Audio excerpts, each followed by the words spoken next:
Ebelstein was a great city, and even great cities have back alleys where the forgotten crawl. In my prime, I was a grand wizard who soared through the skies in the Great Northern War. The famous Grand Duke Beltus even personally sought me out to deal with the monsters at the frontier. No one in the slums believed him. To them, he was just a filthy old beggar with a big mouth. Fools, they cannot recognize true talent when they see it. To silence the doubters, he sometimes tossed a small flame into the air, a scrap of real magic. That is only basic first-star magic. Noble children learn that before their coming-of-age ceremony. And so the slums gave him a nickname, the lying old geezer. When street kids threw rocks at him for laughs, the old man beat them without mercy. Come back here, you little brats. I will teach you what respect means. That was the man Derek chose as his teacher. Please teach me magic. My name is Derek. Very well, boy. Consider yourself honored to have a grand wizard as your teacher. I learned magic from that old man. The old man simply needed followers, and I simply needed knowledge. A boastful beggar and a silent orphan, a partnership no one else would want. Winter came and went, and the two of them survived it together. Magic begins with the flow of mana. Feel it move through you. Derek absorbed every scrap of theory the old man let slip.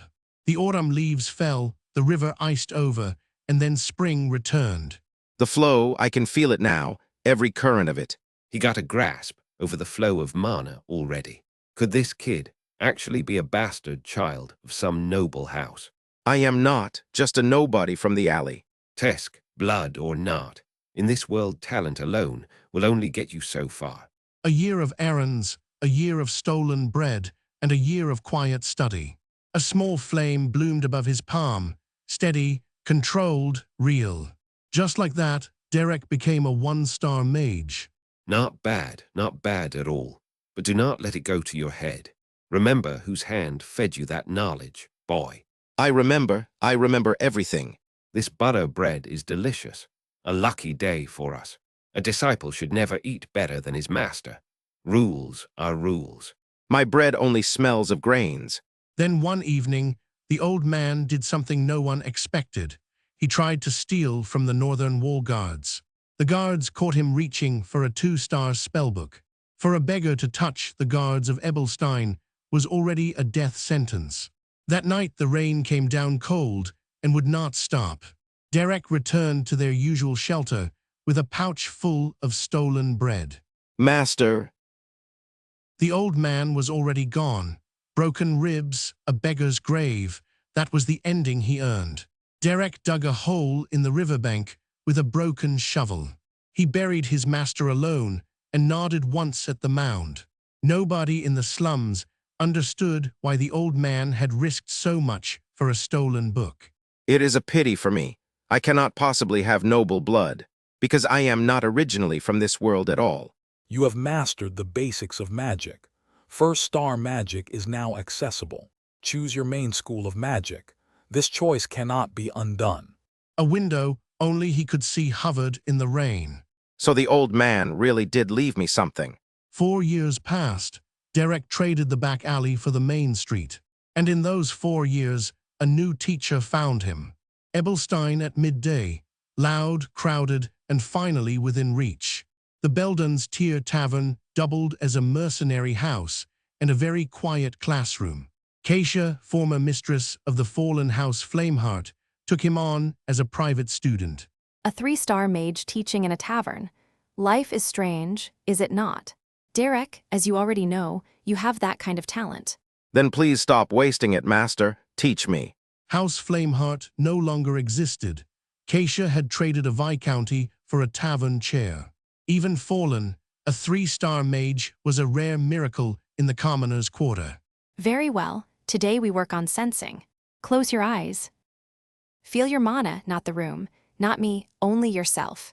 Now use that mana to bring the image you are imagining into reality.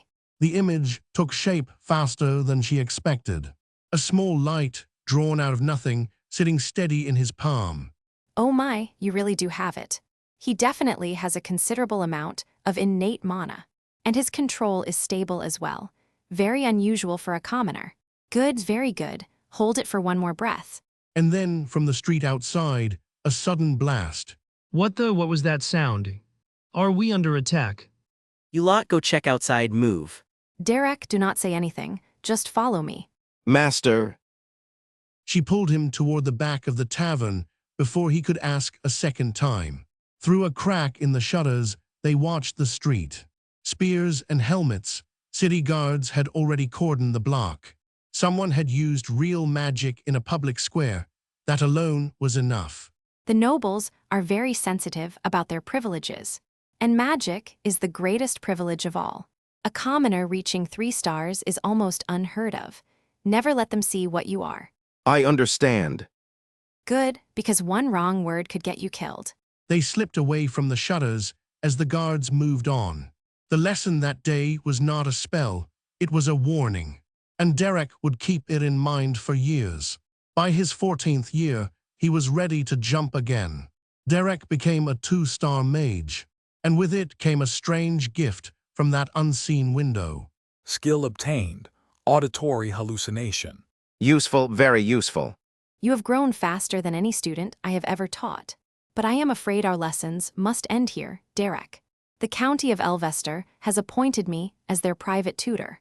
House Elvester was so respected that even the capital's Grand Duke deferred to them. This is my parting gift, a 2-star spellbook. Thank you, Master. Combat, transformation, delusion, summoning, search. 5 schools, 10 spells. Fireball, magic arrow, light creation, sound block. Summon, guide fairy, direction detection, clairvoyance. Take care of yourself, Derek. The world is bigger than this alley. And with that, his second teacher walked out of his life. 2 more years slid by. Derek turned 16. He taught himself 2 more 2-star spells from the book she left behind. All right, you dogs, gather up. We caught a big one. The Grand Duchy of Duplain wants to hire our corps. Duplain uses gold like people use water.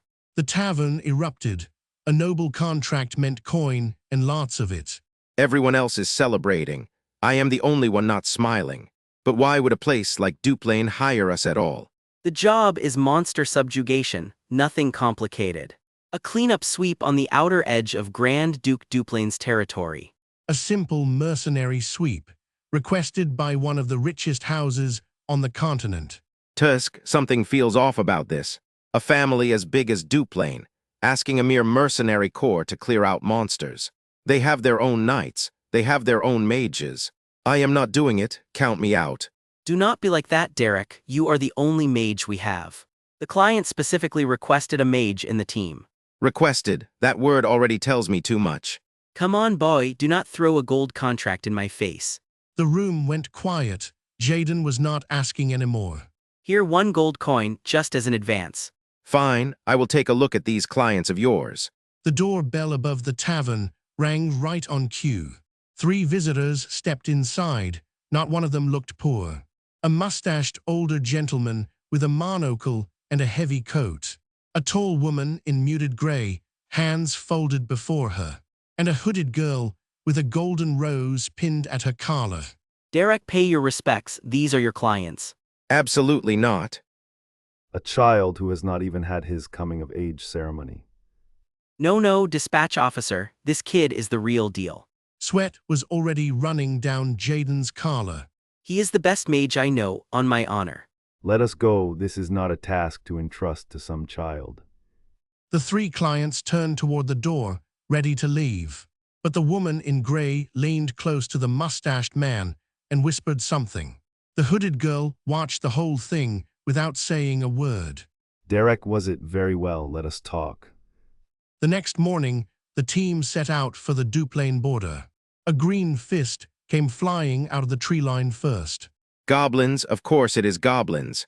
1 clean spell arc, and the first raider dropped. Blood in the grass, and no time to stop. Derek cut through the next one before it could raise its arm. Clean, efficient, no wasted mana. Gruar. More of them poured out. Derek met each one with a blade of light. Steel and spellwork mixed into a single motion. A yellow hooded shaman lunged in from the flank. Clearly.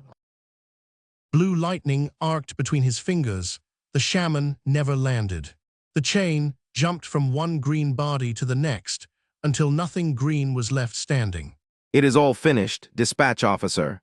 Cinders drifted up off the grass. He was not even breathing hard. Oh, great. You took down that many in no time at all. That evening, back at Belden's tier, the blonde barmaid Pelline was not celebrating. So you became a noble's dog, Derek. Pelline, get down, what are you doing? There are customers. No matter how lowly us commoners are, we must not become a noble's dog. Derek did not tell you how much this job pays, did he? How much did they offer that he would throw away his pride and crawl between a noble's legs? Crawling between their legs is not part of the job, though. That is not the point, answer me. What, 1 silver, 1 gold? Gold coin, instant conversion. I told you crawling between their legs is not part of the job.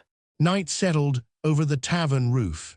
Pelline was face down on the counter, deeply, cheerfully unconscious. So how was the request? It was nothing special. We just killed a few goblins and it was over. But something behind his red eyes did not settle. They did introduce themselves, but all 3 of them were lying. Their first impression was trash, but did they not look like they had money? The girl who called herself a scullery maid. Her hands were far too clean for rough work. Jaden had heard enough. He put his tankard down. Derek, we are mercenaries. We do not need to dig too deeply into our clients. You look for cracks in every job, that is how you burn out. We just do the job and take the money, that is all. All right. Jaden is right. This place is the wild, and in the wild, the only thing that matters is making a living. Everything else, he told himself, did not matter. The next day arrived quickly. It is all taken care of. Goblins will not be showing up for a while. Good, great work. The steward pressed 2 heavy coins into Jaden's palm. Derek, look at this, 2 gold coins too. With this much gold we could. Let us put that down and talk. Well, Derek, I value your skills highly. I would like to entrust you with a new request. Would that be acceptable? For this request, the Grand Duchy will pay 15 gold coins. What, 15 coins? Derek's red eye did not blink. A soft sky, a quiet road at the edge of the forest. Well, you do it. A carriage bearing the Duplain crest waited on the path. By late afternoon, the towers of the Grand Duchy of Duplain rose in the distance. Duplain's residence, gardens, gates, and gleaming spires. Wow, so this is where the Grand Duke Duplain lives. Impressive. Before we go in, I should introduce myself properly. Huh? Oh, come on, it is not like we have only met once or twice. Please talk to us comfortably. I apologize for having concealed my status due to the nature of my work. Huh? Oh my, what do we do now? I am Katerina, the Grand Duke's head maid. The steward folded his hands neatly behind his back. Oh my, how could people of such high standing be here? My greetings are late. I am Jaden, captain of the Belden Mercenary Corps. Katerina and the steward simply nodded and waited. So he was not a dispatch officer, but the Grand Steward. And she was not a scullery maid, but the head maid. I more or less expected this, but their ranks are pretty high. Then that person is. Long dark hair drifted in the breeze as the hood came down. Derek's red eyes locked onto her at once. I am Azeline Alina Duplain. I want to appoint you as the magic tutor for my younger sister, Diella. Blue eyes, calm smile, a golden rose at her collar. Azeline Alina Duplain, eldest daughter of House Duplain. A magic tutor for a noble lady. Under a pale sky, the marble spires of the Grand Duchy of Duplain rose high above the residence. Somewhere inside those gilded halls, hurried boots hammered against the polished stone. Father Valerian, please take a look at this. Raig stormed into the ducal study, fury written across his brow. What do you think you're doing, Raig? Conduct yourself with dignity. At his desk sat the Grand Duke himself, quill in hand, silent and unmoved. The one who needs to act with dignity isn't me, but Diella. A young maid stood frozen at the wall, tray in her arms, afraid to breathe. Lower your voice, Raig. Father and I are in the middle of a conversation. Valerian, the eldest son, watched his brother with cool blue eyes, every inch the composed air. More than 10 servants quit just last month, and she smashes whatever she feels like whenever she feels like it.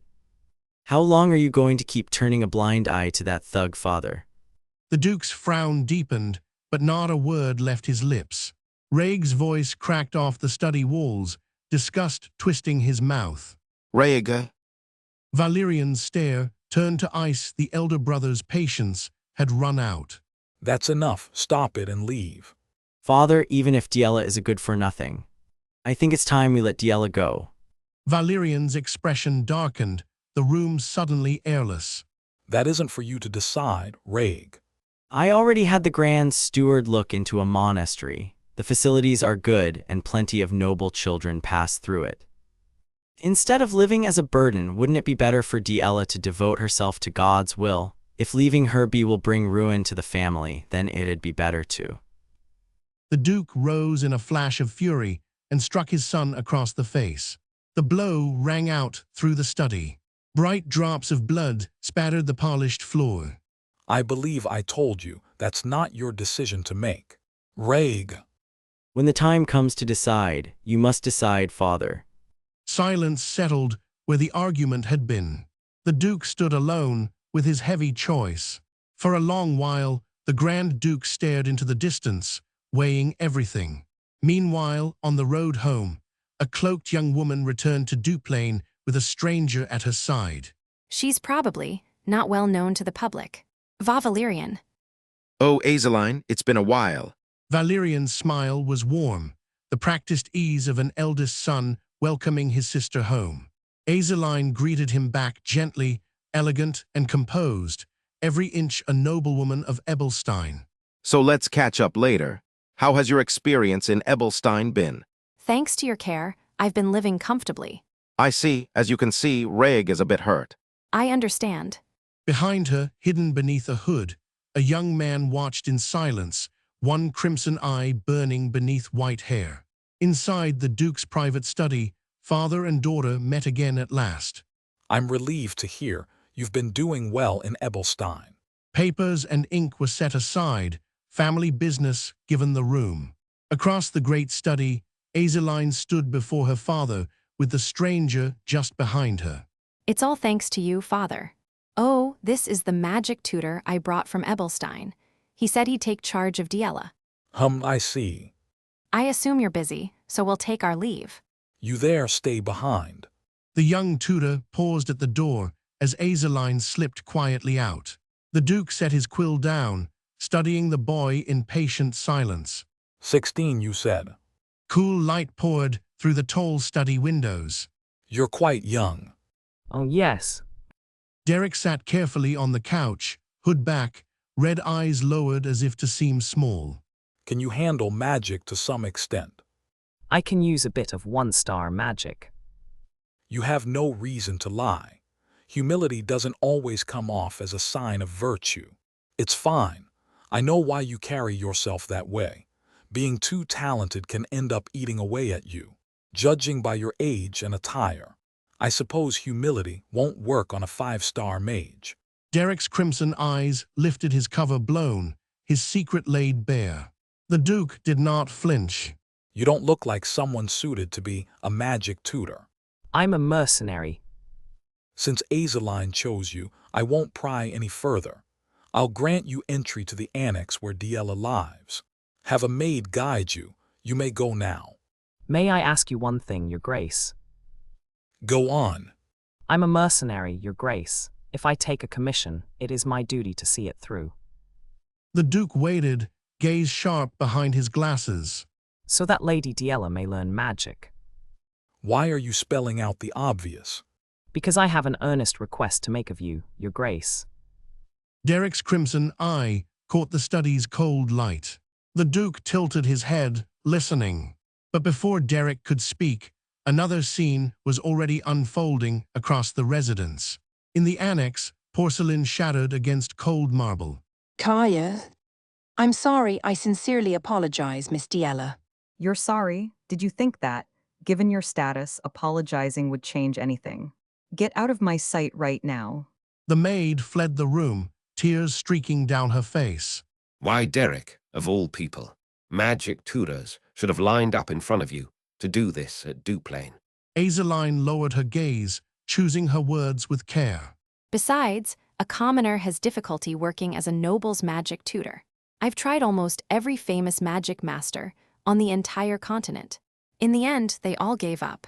So I opted for those who can use magic, but are under desperate circumstances. Although Derek has the background of a mercenary, he seemed to know a bit about how nobles conduct themselves. His master was a fallen noble who used to be quite successful. Derek must have learned all sorts of things from him. I see. I figured he was refined and kind despite being a mercenary. I thought that if it were him, he might be able to gently rein Diella in and lead her. He grew up on the streets. He worked as a mercenary before he even came of age. Do you truly think someone from the streets can survive on nothing but refinement and kindness? Ho ho, Lady Azeline. You need to learn to see through people better. Later, the Grand Steward himself led Derek and a nervous maid down a long corridor toward the annex. An uneasy silence trailed after them. At last, tall doors rose before them, the entrance to Diella's private wing. Derek's gloved hand pushed the door quietly open. He drew a slow breath, steadying himself before stepping inside. A single small figure waited at the far end of the room, back turned to him. Greetings. My name is Derek. Please excuse me for a moment. He approached with careful, measured steps. The seated girl kept her back to him, golden hair spilling across the chair. The second daughter of House Duplain, Diella Catherine Duplain. Come closer. Beside her chair stood a silent maid, a wooden bucket sweating water at her feet. Diella's lips curved into a smile, sweet as poison. A wave of filthy gutter water crashed down over Derek's head. Oh my, this is horrible. She stood over him on the chair, bucket lifted high, dripping with mockery. I thought some sewer rat had come in. Are you the mercenary the Grand Steward mentioned? Or maybe not. Looking at you again, maybe you really are a sewer rat. Derek's hand tightened silently on the back of a chair. She stepped down and circled him like a bored cat with a broken toy. Well, I prepared this for you. Does it bring back memories of your hometown? She tipped the bucket again, and more filth spilled over him. Being drenched in gutter water suits you so much better. She stood tall above him on the chair, drenched in her own cruelty. Then Derek raised his head. Water beaded on his lashes, and his crimson eye burned steady. Huh? How dare you look at me? Her palm cracked across his cheek. Derek sank to one knee, silent, unbroken. Damn it. You stink. Derek looked up at her from the floor, water dripping from his hair. Know your place, sewer rat. She smiled, radiant, cruel, and pressed her foot against his face. Someone like you teaching me. Did they not teach you common sense on the streets? Back in the Duke's study, open books and folded parchment waited on the table. Light through the window fell soft, across a chair long empty. The Grand Duke stood alone at the window, thinking. Then he turned back to the young mage, still seated across the room. The fact that I'm here means Lady Diella's problem cannot be easily resolved. I want to ask your grace, who loves Lady Diella more than anyone else, for full authority when it comes to teaching her. The Duke's gaze narrowed, and at last he nodded. Back in the annex, a sudden crack. A red arc of impact split the air. Diella's face burned, cheeks stinging with a violence she had never known. Her red dress crumpled as her balance failed. The proud second daughter of Duplain hit the marble, stunned. Derek stood over her, hood back, blue mana coiling around his fingertips. Golden hair spilled across the marble like a broken doll's. Derek's crimson eye pinned her where she lay, and his voice came like iron. Get up. 3 years ago, a wagon rattles down a country road under a wide summer sky. Teacher. If you had to teach a stubborn student who didn't appreciate kindness, what would you do? I suppose I'd try to understand them, embrace them, and take them in. Isn't that too idealistic? The essence of teaching is to lead a student in a better direction. What about a student you can't even do that with? If you can't communicate through understanding and acceptance, then you'll have to find a different starting point. A different starting point, what is that? By carving fear into them. Present day, a shocked blonde girl staggers in a bright hall, her cheek stinging from a slap. The white-haired tutor stands over her on the polished floor, cloak swaying. Don't make me say things twice. Get up. The tutor's hand cracks across her face. Blood beads at the corner of Diela's mouth as she reels back. How dare the likes of you? You dare lay a hand on. I won't make you say things twice either. When you deal with others, you will do so with consideration and respect. Hello. Grand Steward, what are you doing? This lowborn dared to put his hands on a young lady. Diela storms forward in her red gown, trembling with fury. Maids and the elderly Grand Steward burst into the hall. Lady Diela, are you all right? What do you think you're doing?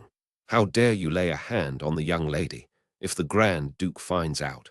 Diela plants her fists on her hips, smug and vindicated, as a maid kneels beside her. His Grace has granted me full authority over all of Miss Diela's education. His Grace has permitted me to employ whatever method I choose. Thigh this.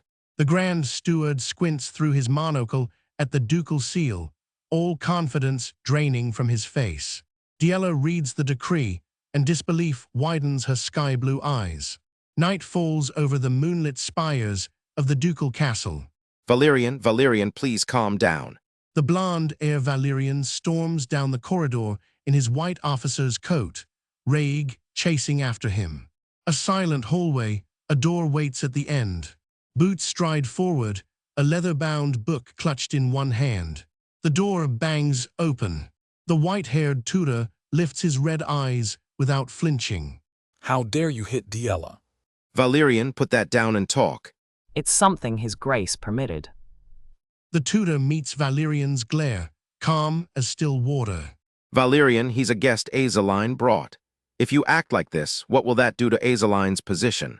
Raig, don't interfere. Go attend to your own matters. Father allowed it too, didn't he? I heard about what happened. Diela does need a beating before she comes to her senses. The tutor's profile flickers with quiet thought. Valerian leads the way through the estate, the tutor trailing behind. Geez, I don't know why he's protecting that hopeless one. A shadowed bedroom. A small pink dress sits abandoned on a chair, untouched for years. Come in. A wide-eyed maid peers from the doorway, curious. Inside, a half-finished painting of a sunset lake glows on an easel. This is the room Diela used when she stayed in the main house. It's been left like this ever since. Diela used to love drawing. The canvas glows with a sunset she painted, water and clouds carefully rendered, the rest left blank. About earlier, I'm sorry I got emotional. I apologize for that. Most of the time, she'd leave a blank space and only draw the parts she liked. Don't worry about it. But why did you bring me to this room? I wanted to show you that Diela wasn't a child who deserved to be despised or beaten. But at some point, she started obsessing excessively over bloodline. And in the end, she was driven out of the main house and locked away in the annex.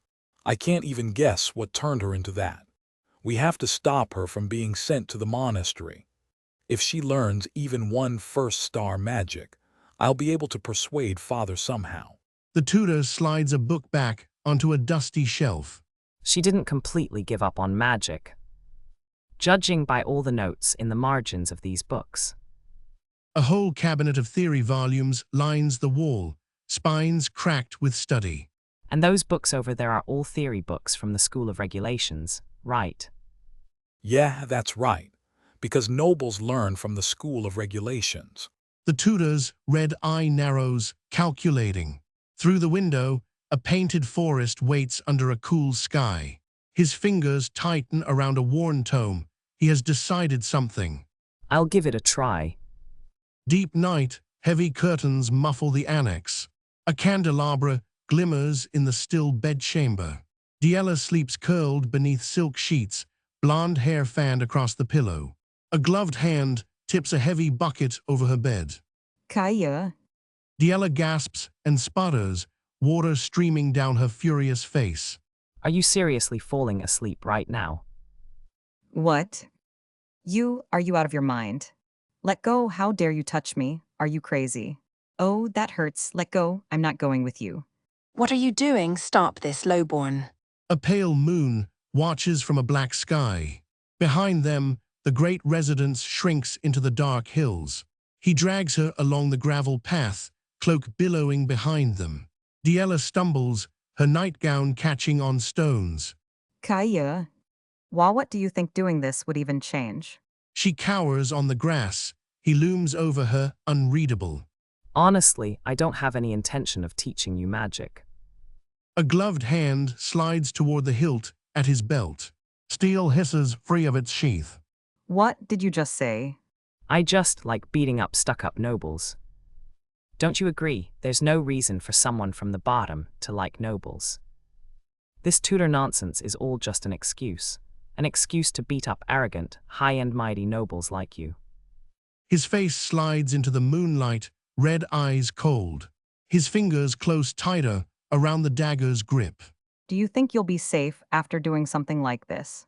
Safe, of course. You're going to be shoved into a monastery soon anyway. He steps closer, blade catching the moon. Who would believe anything you say? And if something really big happens, I can just apologize with my life.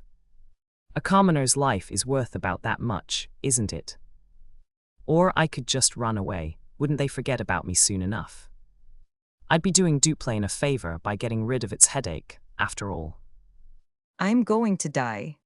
Tara twists her face, her jaw clenches. She bolts into the tree line, nightgown flaring behind her. The tutor watches her run, unhurried. If I cut across the grassland toward the residence, he'll catch me right away. Her bare feet pound through wet grass. If it's the forest, I know it well. I can run back to the residence from there. I have to shake him off in the forest. She plants a hand, launches over a root, and drives deeper into the trees. Then he'll be the one who dies instead. A streak of firelight arcs through the dark trees. Sparks tear along the tree line like torn ribbon.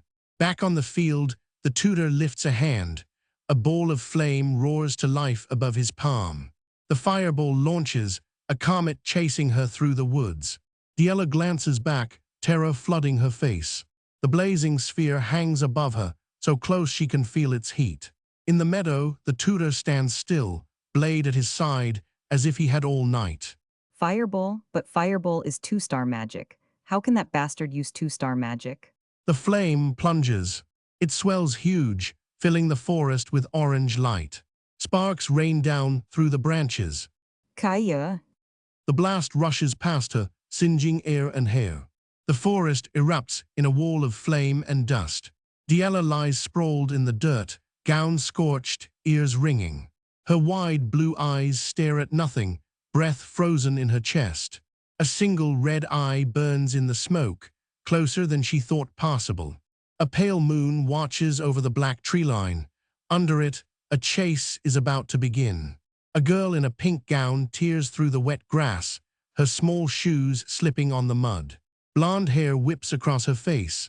Her blue eyes are wide with terror, her teeth clenched as she sprints for her life. A dark boot slams down behind her, splashing through a puddle. Whoever is chasing her is closing in fast. She stumbles, momentum ripping her feet out from under her. She crashes into the dirt, blonde hair fanning out around her. Ugh. She grits her teeth, pushing herself back up with trembling arms. Behind her, a spear of blue light streaks through the dark, aimed straight at her back. A single eye tracks her, cold and focused, calculating her every step. She throws herself sideways, dress flaring, the magic spear whistling past her. The spear buries itself in the earth, blue mana crackling out of the ground where she stood a heartbeat ago. She crouches low, one hand out, blue eyes locked on her attacker, breathing hard but alive. A young man in a dark cloak steps out of the trees, white hair catching the moonlight. You're pretty quick. It's hard to believe that speed belongs to someone who's been shut inside the annex all day. She bolts down a wooded path pink dress flashing between the trunks. Fear drives her deeper into the forest. The young mage watches her go, unhurried, as if the outcome is already decided. How long do I have to keep running? Can I even get away? Behind her, a glowing rune spins into life, the mage's tracking spell weaving through the night air. Derek presses a gloved hand to the ground. Blue ripples spread out from his palm, the forest itself whispering her location to him. Deeper into the woods, moonlight barely reaches the ground. The path she takes feels almost familiar. That forest is the one I saw in the paintings. It must be where she's been running around since she was little. Without even realizing it, she felt the mana in the vast wilds and transferred that feeling onto the canvas. This is definitely. A sharp shriek splits the trees. Something in the girl's flight has broken loose. Cornered, she wheels around, hoists a heavy rock over her head, and screams as she hurls it at her hunter. The rock cuts through the air with a heavy clang, a desperate last strike. Steel meets stone. Derek's blade snaps up, sparks flying as the rock shatters against it. He stands over her, sword raised, the girl on her knees at his feet, hair spilling around her shoulders. Her face crumples with fear and defiance, tears prickling in her wide blue eyes. I'll admit that your spirit is admirable. Knowing it'd be hard to shake pursuit, you chose to strike back instead. That couldn't have been an easy decision. She says nothing, hunched forward, hair hiding her face. Huff and huff. Her breath comes in ragged gasps, teeth grit against her own trembling. You don't even have the strength left to run anymore. She lifts her chin, and even now, even here, there is a flash of pride in her eyes. In heart, what do you think I'm going to apologize? Unlike you lowborns, I don't grovel, just kill me. Her small figure crouches in the tall grass, fists clenched tight against her thighs. Why are you so obsessed with bloodline? Then what would I have left? If you take away this great bloodline from me, what do I have left? Magic, magic, magic. She curls in on herself, hands pressed to her face as the words spill out like a wound. She sinks lower, blonde hair spilling into the wet grass. I never tried. Derek's face darkens, something in her words has landed. No matter how hard I try, it still doesn't work. Magic or painting, if I get weeded out of everything, if I fall behind in everything, then what do I have left besides bloodline? If even that's gone, then what am I? She kneels in the dirt before him, tears streaking her cheeks, a noble stripped down to a frightened child. Hey. Derek stares down at her in silence, jaw tight. Blue mana flares along his blade as he lifts the sword high above her. Against the moon, he raises the glowing blade to its peak, an executioner's silhouette over her small blonde head. Goodbye. Tears roll down her cheeks. She does not close her eyes, does not beg. The blade tears down through the moonlight, straight for her. A streak of steel, a heartbeat away from her skin. And then something answers, blue mana ripping up out of the earth around her. Jagged shards of light burst upward, a crystalline shield of raw mana blooming between her and the blade. Her eyes squeeze shut, tears clinging to her lashes, teeth clenched as something inside her finally answers her call. She opens her eyes, 2 silver tear tracks, and a strange, quiet astonishment slowly taking root. Above her, glowing runes drift into the moonlit sky like scattered petals of light. She stares up at the sight, tears still on her cheeks, mouth parted in silent disbelief. Derek stands still in the clearing, blue sparks curling up around him. He was never really going to kill her. Diella sits inside a blooming lattice of blue crystal, her own magic wrapped protectively around her small form. More magic.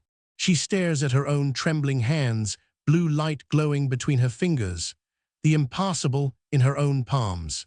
Derek lowers his blade, gloved fingers loose, on the hilt.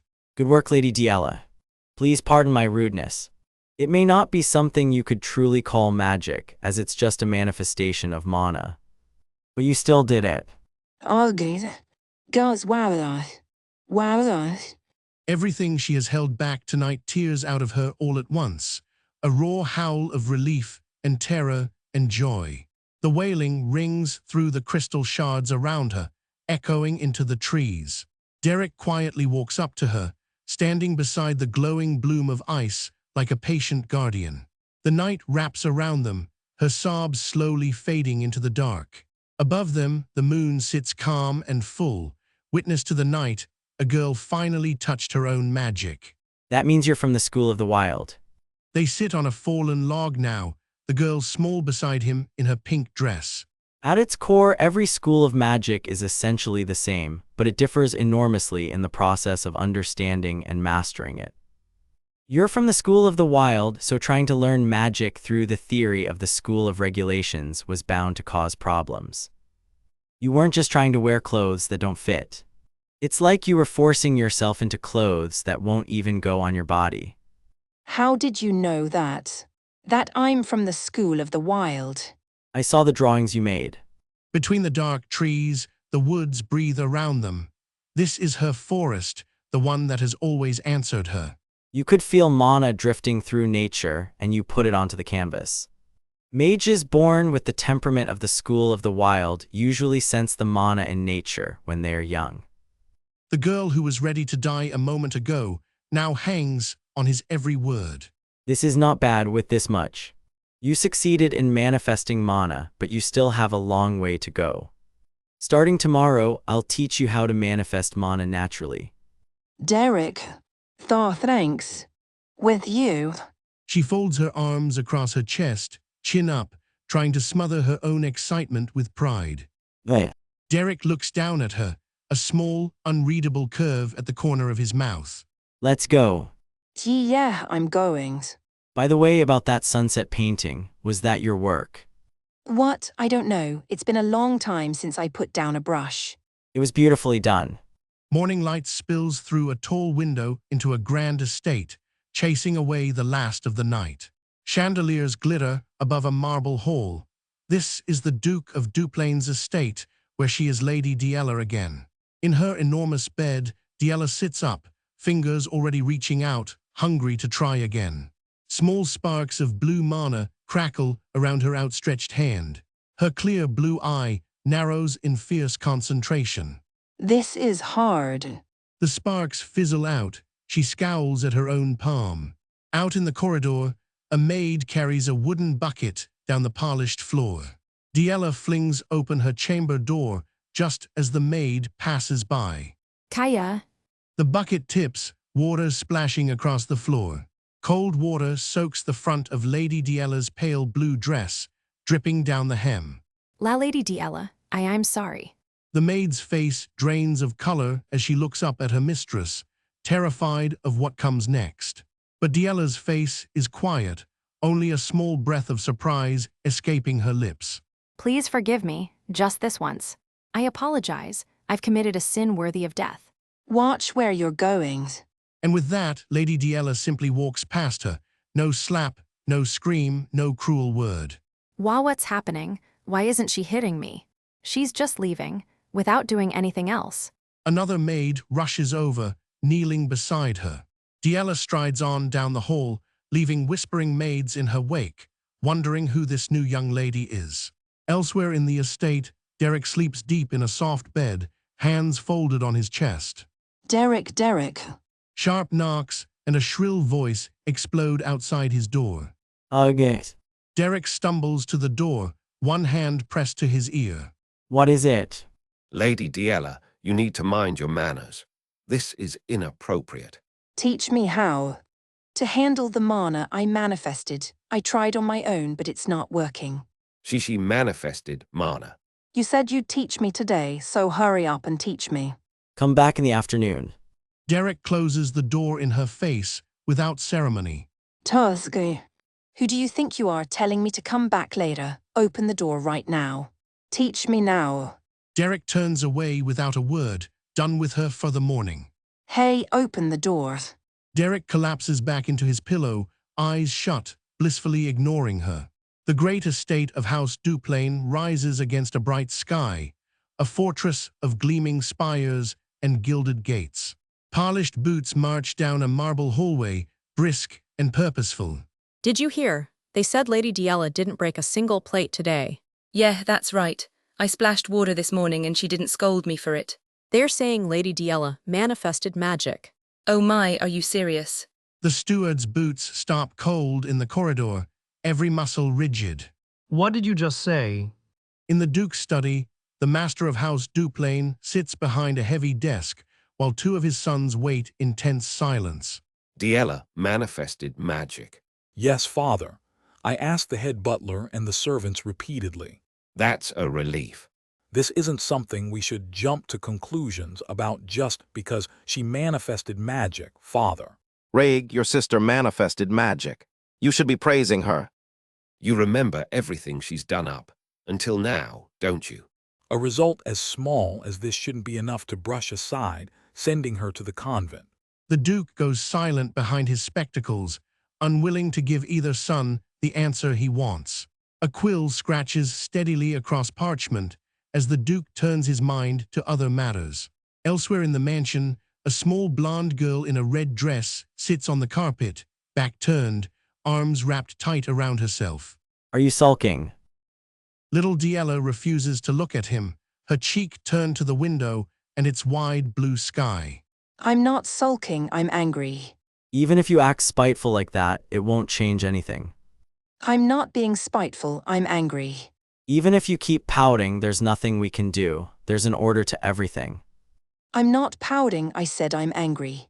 She whips around, hair flying, indignation bursting off her tiny frame. Fine, let's just say I'm pouting. Derek sets a hand on the back of a chair, patient but unmoved. Just because you manifested magic doesn't mean you can throw it around or it'll backfire on you. I'm saying this because I've been through it. Rest is just as important as learning, and you've rested enough. Now you need to study. Sure, of course you'd say that. Here comes the stuffy magic teacher, yes. Then shall I teach you in a way that isn't stuffy? Flame roars to life in his palm, casting his silver hair red as the fireball hovers between them. Diella stares at the floating flame, wary but wide-eyed. Today, we'll practice magic manifestation. Once you can freely use manifestation, you'll be able to learn one-star magic before long. The School of the Wild has no rigid system, so it's ideal for self-study. It pursues far more freedom than the School of Regulations, to be honest. You actually suit the School of the Wild quite well. What are you talking about? It's exactly what it sounds like. Your free-spirited nature fits the Wild School perfectly. And on top of that, you were born with Duplain blood, so you're overflowing with talent. You're saying I'm talented. Amazing. Yes, if you can conjure an ice wall the instant you manifest, then you're certainly overflowing with talent. Then what? I'm some kind of genius. Having talent and being a genius are clearly different things. They are the same thing. No, they're different. Ugh, fine, sure, you're amazing. So what's next? Outside the sunroom, the steward Delron passes by and catches every word about magic. Delron's jaw tightens, his eyes narrowing to a cold slit. Does. The next day dawns bright and quiet over the ducal estate. Derek, I can do the manifestation now, but I can't get the direction right. Blue light spills from her tiny hand as she bursts through the doorway, magic sparking wild between her fingers. Derek, I can feel the magic, but the sensation is weird. Another day, Derek strolls through the halls reading a spellbook, Diella and two maids trailing behind him. Derek, what are you doing out here? I told you to stay near the annex. She plants herself in front of him, hands on her hips, red skirt lit orange by the setting sun. Do you think Father lent you those spellbooks so you could slack off? Yes, he lent them to me for that purpose. His pale hand turns another page, wholly unbothered. So what? I got the magic to flow out like you said, so hurry up and check it. Evening falls into candlelight, and a grand chandelier flickers over the parlor. Footsteps echo softly down the ornate corridor. Did you call for me? Oh, you're here, take a seat, let's talk. How has Diella been lately? She's made quite a bit of progress, but learning one-star magic will likely take a bit more time. I see. My mother, who went to a social gathering, will probably return sometime next week. I'll tell you this in advance. She's not someone you can take lightly. The people in this estate are fine, but nobles, by nature, don't like commoners holding key positions. You know that too, don't you? Derek says nothing, letting the silence hang between them. I'm the next head of House Duplain, and that means something I can't run from. It's a position where one embraces and includes every member of the house. To do that, you must be sincere with each of them. But that's really difficult, because a person's heart can be so deep and profound. Derek sits on the emerald couch, expression unreadable, teacup forgotten in his hand. It'd be nice if everyone's thoughts and values were the same, but that isn't the reality. So what is it you're trying to say? The blond young man turns toward the window, silhouetted by the pale light beyond. He raises a clenched fist, as if grasping at a memory he refuses to let slip. Diella won't play with me anymore, Derek. I still vividly remember how she used to welcome me with a smile when we were little. Where would you find another angel like that in the world? Derek sips his tea, letting the sentimental speech wash over him without a flicker of sympathy. So, Derek, isn't there some kind of way? A way to win Diella's favor? Why are you asking me that? Because you're the only one Diella actually follows around. Elsewhere, Diella stands in her red dress and shouts for her missing tutor while a maid scrambles to keep up. Derek, where did you go? No, wait, look at this first. I learned how to make dolls from the maids. What do you think? Doesn't it look exactly like Diella? Can you feel her big brother's love? The blonde heir wells up, chin trembling, holding out the crooked rag doll with utter sincerity. You're completely useless for this sort of thing, Derek. Days drift by under a wide blue sky. The gates of House Duplain swing open, welcoming its mistress home from the capital. I've heard a lot about you. That we found a very capable magic teacher. Nice to meet you, I'm Miriella. Dable Duplains. If it wouldn't be an inconvenience, I'd like to send you a gift from my territory. I'm not affiliated with any house. Pardons? I'm a commoner. Carriage rolls up to the towering estate of House Duplain, seat of one of the Empire's most powerful mage families. Inside the grand hall, servants stand stiff at attention, waiting to receive the family's newest guest. Azelin sweeps in with the silver-haired mage in tow, and an elegant older woman steps forward to greet him. I've heard a lot about you. They say we found a very capable magic teacher. Nice to meet you, I am Miriella Dable Duplain.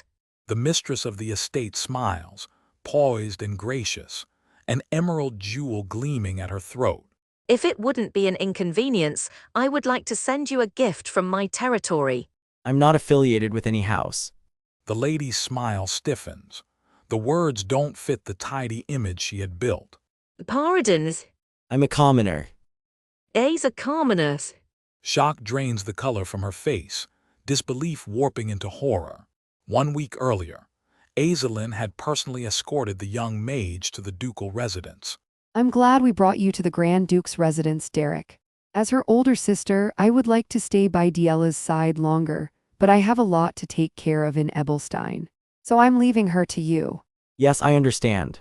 Wrap things up quickly and come back. If Pelline finds out, she'll make a huge fuss again. I'm counting on you, Derek. Derek, she's trusting you with her sister.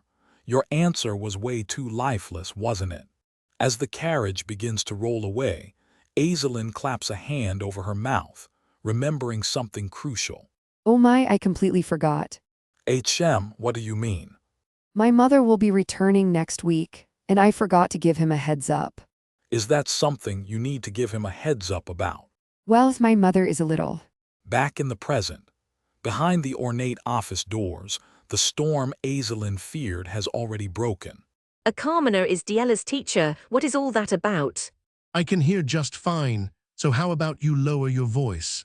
That's not the problem right now, dear. It's Diella's, you know. Our beloved youngest daughter. Miriella, about appointing commoners to positions. But every teacher with a good bloodline threw up their hands and gave up, didn't they? Even so, how could you take in some man who used to roll around in the mercenary world? Finding a decent magic teacher isn't that easy. There has to be a certain standard. Right, we have your younger brother, Flam, don't we? He said he was busy last time, but it's different now. Diella's manifested magic too, so if he comes and teaches her. You want to pull the person managing the territory and turn him into a private teacher. Do you think running Ebelstein will work if we handle it that haphazardly? Then what about Ebelstein's social circle? You think that runs haphazardly too? It's a war zone there too. Socially, a teacher matters more than anything, a commoner with no family name. You're telling me you want Diella to become a laughingstock when she debuts in high society? Mother, please calm down for a moment. You didn't come here to fight with father, did you? Mother, isn't that right? Boots strike the polished floor. A second brother steps into the office, sharp-faced and unsmiling. Reg. A commoner becoming a noble's magic teacher isn't a normal situation. Of course, if that commoner truly has the necessary qualities, then I don't think it'll be a major problem. He's the real deal as a mage. Father, I'll test the qualities of this man called Derek if I defeat him in a magic spar. Enough. The room falls silent, but Reg isn't finished. A colder idea has already taken shape in his eyes.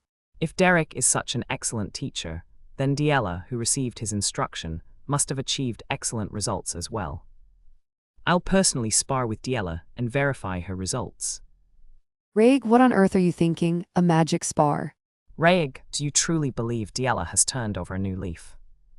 Even so, she's your only sister. She's blood, we need to hold her close and protect her. Have you forgotten what she's done?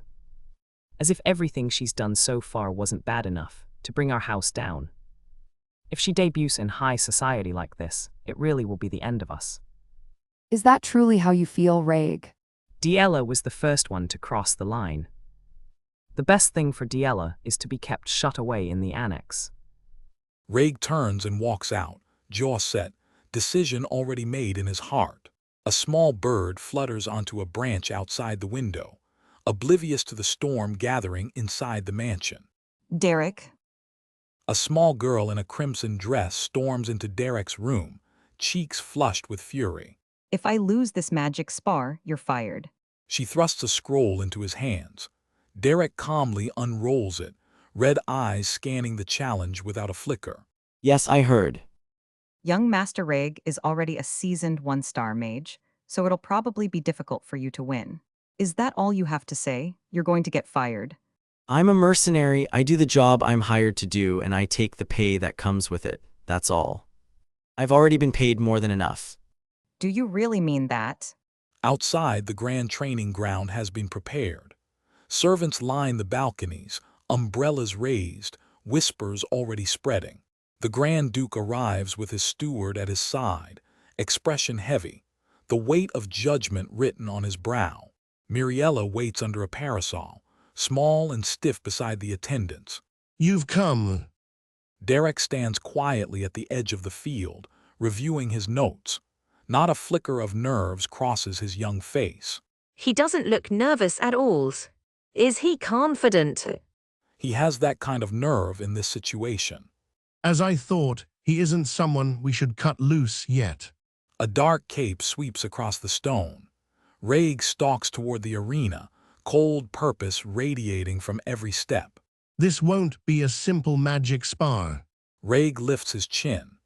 Beneath the composed face burns something sharper than family loyalty. Today, I'm going to break Diella completely. Diella, I'll make you regret the past down to your bones. Somewhere beyond the field, small boots take a shaky step forward. The hem of a crimson dress trembles once, then steadies. A red hooded cloak hides her face, but her eyes are already set. Do you really mean that, Derek? As you've probably noticed too, your magic growth has already gotten on track. You can't use one-star magic right away, but it won't take that long. That's because you were born with Duplain blood. Didn't I tell you before, the School of the Wild is a school that focuses on self-study rather than passing things down. Why are you suddenly saying that? Why are you saying that kind of thing right now? Tears well in the girl's wide blue eyes. Her voice cracks with something more fragile than anger. I know I'm not that great of a student, but still, I want to keep learning magic from you. I'll tell you in advance, I don't know the etiquette or rules for nobles' magic spars. I've never done one. But I can teach you how to win in a fight. Do you want to win? Looks like Lady Diella doesn't have any magic after all. Even that famous teacher gave up on her, didn't he? In the girl's memory, whispers close in like circling shadows, hissing behind hands and painted fans. My goodness, how did something like that come out of Duplain? All that little thing knows how to do is cause trouble. Why are her siblings so capable, but the youngest is like that? The Grand Duke must have a lot on his mind. Duplain's past its prime, that's all. Thank goodness, at least there's Lady Ebelstein. His child is the one that'll bring him down. A tiny Diella stands alone in the dark, clutching a teddy bear as red eyes leer at her from every side. In the present, tears streak down her face, but her mouth sets in a small, hard line. Yeah, make me win. Small boots strike the arena stone. The red hood sways, hiding everything but her breath. She does not walk in as the youngest daughter of Duplain. She does not walk in as Raig's little sister. Diella didn't come here as Raig's younger sister, much less as the youngest of House Duplain. Across the field, Derek watches, red eyes steady beneath silver bangs. The tears are gone. In their place, a resolve too old for her small face. She stood there, only as Derek's student and a mage. A grand banner bearing a soaring hawk crest snaps against a wide open sky, the mark of the Duplain family, presiding over today's duel. A blade of magic tears through the wind above the arena, a whip-crack of light and silence. A robed challenger drops onto the arena stone, cloak flaring behind him, boots ringing on the wood. Ahem.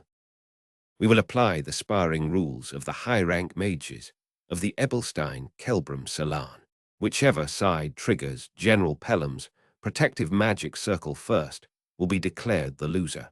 The referee raises a stiff hand, every eye in the stands fixing on the two figures below.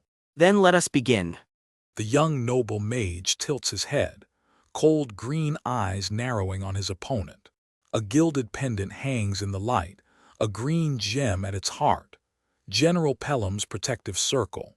The moment its wearer takes real damage, it flares to life and nullifies the enemy's spell, and marks its owner defeated. So this is how nobles fight. They burn expensive charms just to spar. Must be nice to be so rich you can throw coin away like it's nothing. The duration is 10 minutes. Looks like Raig plans to finish this fight long before that. Green magic ignites in Raig's palm, an opening blast meant to end the match in a single stroke. Runes flare and shatter as raw mana howls across the arena floor. Across the platform, a small figure in a crimson cloak steadies herself, unmoving before the storm. In her palm, a tight coil of pale magic begins to spin, her answer to his opening blast. Sorry, but I need you to return to the annex. Runes bloom around him, and a wall of green wind roars out toward her. Down on the arena, the small red figure is charging headlong straight into his spell. Diella. A tiny girl in a scarlet, hooded cloak stands unshaken where the blast had struck, her small boots planted on the stone. Wide blue eyes stare back from beneath the hood, calm and completely unafraid. Diella breaks into a sprint, cloak snapping behind her, as she cuts through the swirling green wind. How dare she? Raig staggers, thrown off balance by a countercurrent he never saw coming, his sneer twisting into disbelief. Diella closes the distance through the tempest, red hood flaring, small legs pounding the stone. Her face tightens with focus, blue eyes locked forward, not fear but pure calculation. She handles a 1-star spell with ease, but she's a complete beginner when it comes to actual combat. She's forcing every trajectory herself. If any of it lands, she'll burn through a lot of mana. A jagged wall of pale ice erupts between them, catching the next blast with a scream of light. Frost fans out in every direction, splintering the sunlight across the arena. Diella braces her small hands against the shivering ice, her tiny frame swallowed by its glow. She's not even using star-ranked magic. It's merely the raw manifestation of magic power. Does she really think she can block me with such a trick? Since it's nothing but a trick, I'll shatter it with firepower. Try blocking this too, Diella. Diella stands her ground behind the ice, a lone red silhouette against a caged storm of blue and green. Remember this, Lady Diella. Mercenaries fight differently from nobles. In her memory, a smaller Diella kneels catching her breath as the sun bleeds gold behind the trees. It's far from a typical duel between nobles. They don't treat fair and square as a virtue. Their only focus is victory. Even if you win, you might be criticized for it.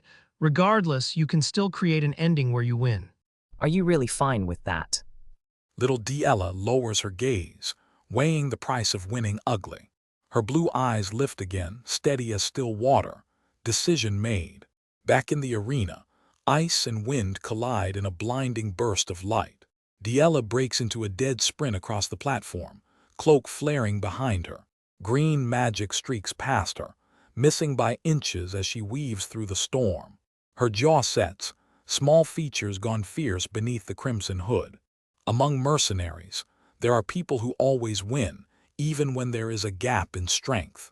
Those people usually don't duel, they fight. Raig grits his teeth and rips another slash of green magic through the air. Patience gone. Diella twists in mid-stride, dodging by a hair, cloak whipping around her. And by fight, mercenaries mean they control the battlefield, using every wall, every splinter of terrain around them. She lands lightly, blonde hair streaming behind the red hood, gaze already hunting her next line. They literally use any and all available methods to seize victory. A crescent of green magic sweeps toward her from the side, faster than she should be able to answer. Diella throws up her arms, and another shield of raw mana rises just in time to catch it. And they must take advantage of the very short period their opponent lets their guard down.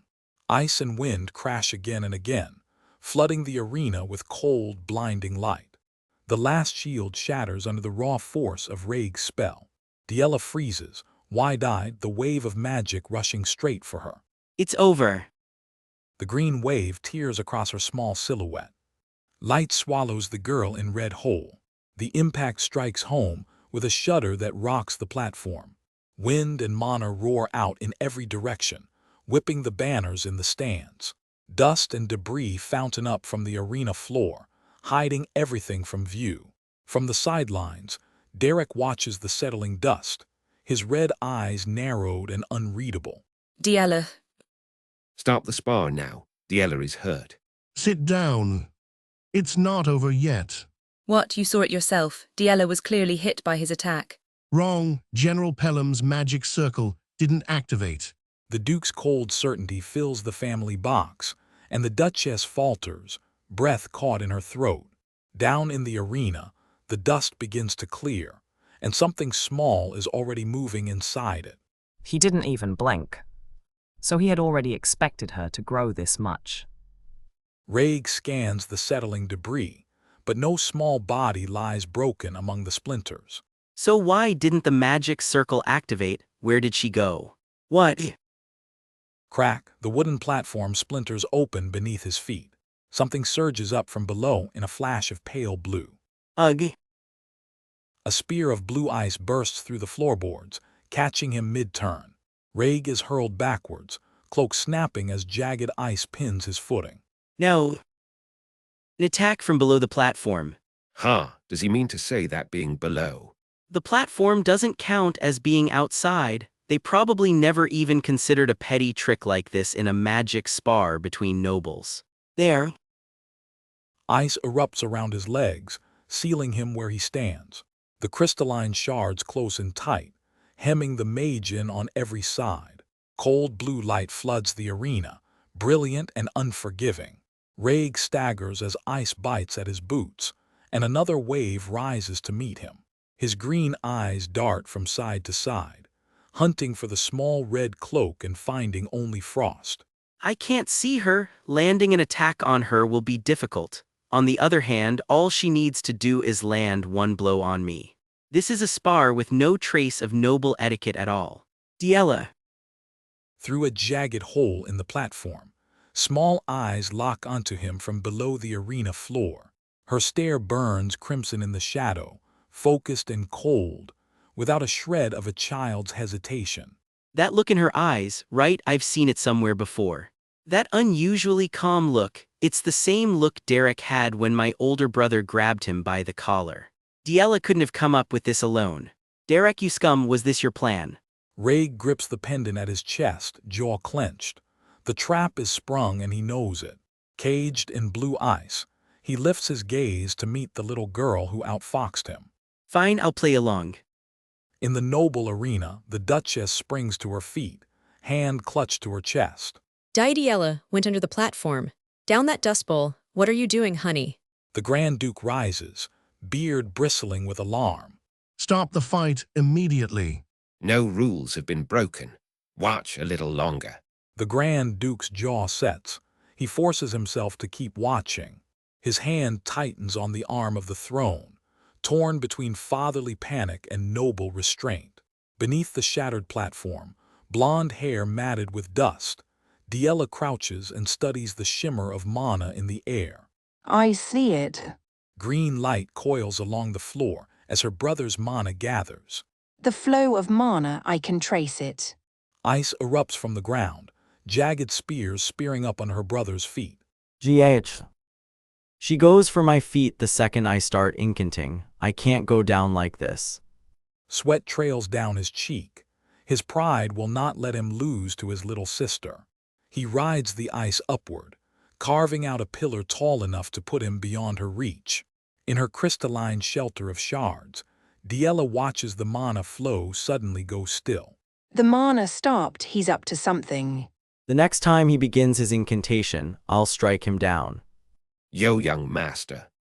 High atop his ice tower, the young lord surveys the ruined arena like a hawk. She can't sense my mana from up here. But casting a spell from this height is impossible. There's only one way. He gathers raw mana without a single word, forcing it into shape by will alone. I'll shatter the whole platform without an incantation. A colossal spear of blue mana rips downward, splintering the ice shelter into 1,000 shards. In the storm of falling ice, Diella's mind flashes to a face she has never forgotten. Her tutor. White hair, red eyes, patient as the night. The platform buckles. Dust roars up in a suffocating cloud. Her brother drops from the collapsing pillar, boots skidding across the fractured stone. A crater yawns in the arena floor. Dust curls up like smoke from a funeral pyre. At her throat, a small green gem pulses faintly, drinking in the last of her mana. Where is she? Is that it? A silhouette bursts from the smoke, racing toward him low and fast. She closed the distance already. He rips the green pendant free, pouring its stored mana straight into his palm. A slender blue arrow of mana takes shape, cocked and ready to fire. Diella's red cloak snaps behind her as she barrels forward, teeth clenched, blonde hair whipping across her eyes. He's aiming. The mana arrow forms, gleaming like a shard of frozen sky. It hisses through the air, straight at her chest. Not this time. She twists at the last instant, the arrow skimming past her shoulder. Then she closes on him, cloak billowing like a red flame. I have the advantage at close range. One more arrow and... But Diella is already inside his guard, hands full of something he did not expect. She dips low. Every lesson from her wild tutor flashes through her fingertips. Her boot drives up hard into his chin. Age. His head snaps back, blue eyes wide with disbelief. His sister just kicked him in the face. GH. Her small hand claws into the dust, gathering a fistful of grit. Eat this. Sand explodes across his eyes in a blinding brown cloud. Ugh. You kicking and throwing sand. She's using every scrap she has left, out of mana and still coming at me. All right, Diella. This duel was meant to prove your worth. I'll do the same in return. As your brother. The sky above the arena breaks open, sunlight pouring across the shattered stones. For a heartbeat, Diella remembers who she used to be. A little blonde girl, wide-eyed and hopeful, back before the world called her a failure. The red cloak she wears today first slipped over her shoulders on a night long ago, under a garden of stars. Think of it like this. Mana is your paint, spellcasting is your brush. You gather the drifting paint with your brush, and you draw the whole picture. In a moonlit garden, a young mercenary raises his gloved hand. A tiny Diella stares up at him, transfixed. That is magic. A ruby pin glints at his throat, a keepsake from the mercenary road he left behind. The two of them stand alone in the dark garden, the whole world reduced to a floating strand of blue light. Her eyes drift down, lashes trembling. She has never wanted anything more in her life. Ours. I feel it, the mana at my fingertips. Blue light curls around her small hand, obedient and glittering. Now use the paint to draw. That is magic. Ice blooms around her tiny frame, delicate spikes rising like a crown of frost. Thaw that is. Your Grace, Lady Diella. She is casting a 1-star spell. Ice spears, so you've done it, Diella. He extends his hand, the green gem at his cuff drained hollow. But that doesn't change anything. He lunges through the air, ice blades trailing behind him like a comet's tail. I am still 1 step ahead, even in 1-star magic, Diella. I'll hit her before she hits me. Then I win. Diella's blue eyes lock on the incoming spear, refusing to flinch. Her own spell answers his, mana rising to meet mana. 2 arcs of ice tear across the arena, hunting each other through the dust. They collide in a blinding flare of blue. A second spear breaks through the light, still hurtling forward.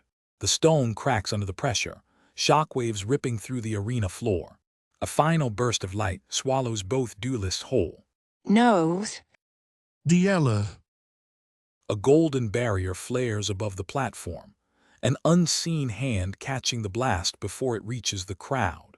Her brother staggers on his feet, blood on his lip, chest heaving. Diella sways where she stands, blonde hair streaked with grime, cloak scorched at the edges. And through the settling smoke, red eyes gleam beneath a dark hood. That's enough, Diella. You've shown them who you are. 1 year ago, in a quiet garden, newborn chicks stretched their beaks toward the light, chirping for a mother yet to return. Inside the manor, Duke Duplain waited in the hall, his butler at his side, as unwelcome news reached his ears. A letter arrived this morning from House Belmuird, my lord. It seems to be regarding this incident. How would you like it handled? Beyond the doorway, his young daughter sat huddled on a chair, small and silent, wearing the shame of something that had already gone wrong. The Duke said nothing. His stone-blue eyes lingered on her with a quiet, heavy fury. Diella, his golden-haired lady, carried a red gash across her cheek, the mark of a battle she had already lost. Only hours before, magic had crackled to life across a dueling ground. Diella stood at the center of a spinning blue storm, gathering every ounce of her small, trembling will. The trigger. Activated. Her tutor Derek watched from the sidelines, white hair, red eyes, a longsword sheathed and unused. I lost. Hector. Why? The whole arena had watched the daughter of Duplain fall.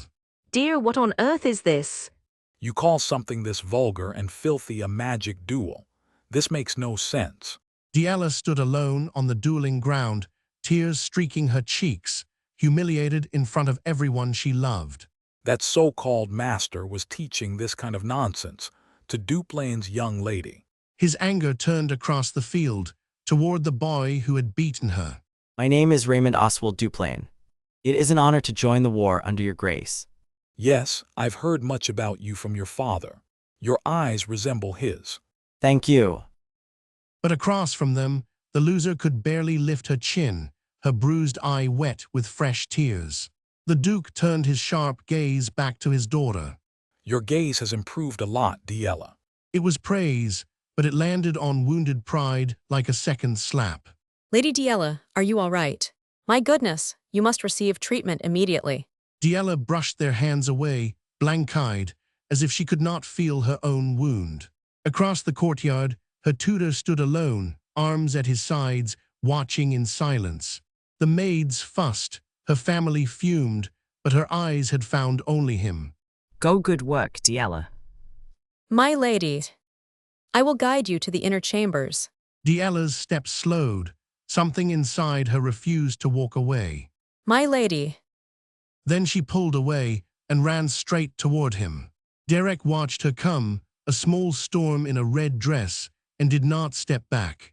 I'm sorry. It's all right. She buried her face against his chest, small and shaking. He set a steady hand on her shoulder. I'm fine. Overcome this frustration and grow stronger as well. His red eyes were steady, calm, no shame in them at all. My lady. Diella. Her mother came running across the stones, silver hair loose, breath ragged. Oh my, Diella, how could you? You've had such a hard time, my child. Mother. It's all right now. Hurry and get treatment first. Yes. But the instant her daughter turned away, all softness drained from her face. She dabbed her eyes once, a picture of grief, and turned toward the tutor with a very different expression. Derek lifted his head, just in time to see her coming. You vulgar wretch, do you even know what you've done? Just because you taught a 1-star spell, you think it's impressive. You dared teach tricks and smeared filth upon a noble lily.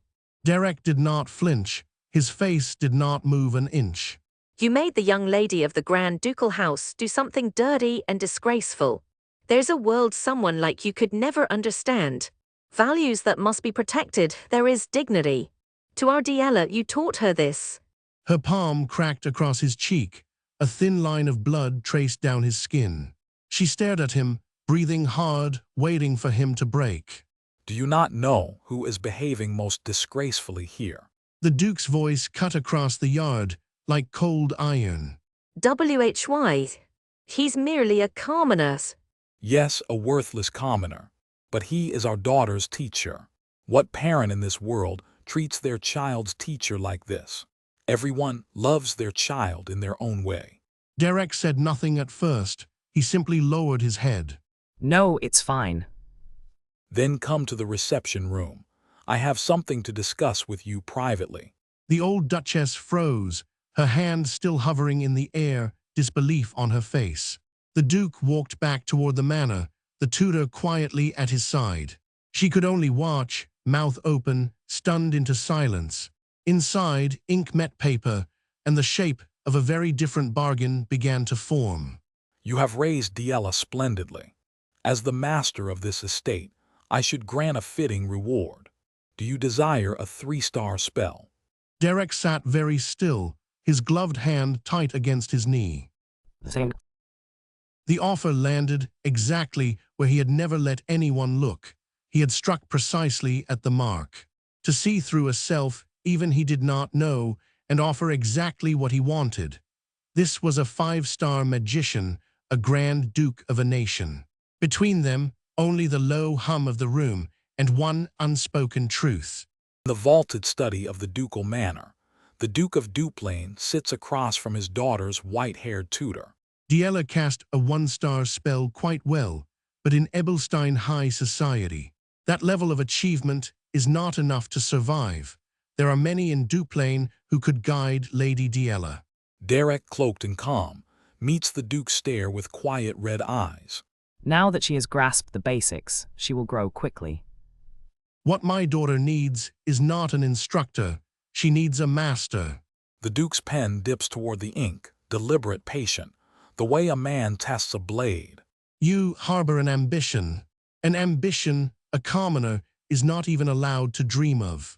You do understand, don't you, how insulting it would feel to those lofty nobles.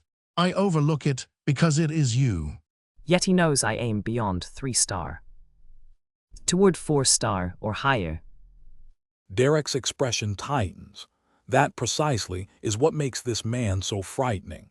However, if you truly hold such intentions, you cannot remain in a place like this for long. You are already prepared to leave, aren't you? Yes, that is correct. I do not fail to see your ambition, but you must teach Diella a little longer. The Duke's voice sinks lower, a razor wrapped in silk. The highest realm permitted to a commoner. Derek's fingers tighten on his knee, the offer landing like a blade at his throat. The Duke is not offering charity. He is offering a leash long enough to reach my dream. Yes, I want it. Later, Derek strides down the mansion's long carpet, cloak sweeping behind him, sword at his hip. He steps into a shadowed hall he has never been permitted to enter before. His hand hovers above a bound tome dense with sigils, a spellbook laid open on the table. His red eyes widen as he takes in the shelves around him. Many people spend their entire lives trying to obtain even a single 2-star spellbook. And these are all 3-star spellbooks. Peline would cause an uproar if she found out. With this, I have every reason to stay in this mansion a little longer. Above stairs, the Duke stands stone-faced, while the golden-haired Duchess Peline puzzles over what is happening below. In the kitchen, the staff continue their quiet routines, unaware of the deal just struck upstairs. Above the manor, birds cut across a clear blue sky. HM. Lady Diella poses proudly on the garden path, red dress bright in the sun. I'm a 1-star mage now.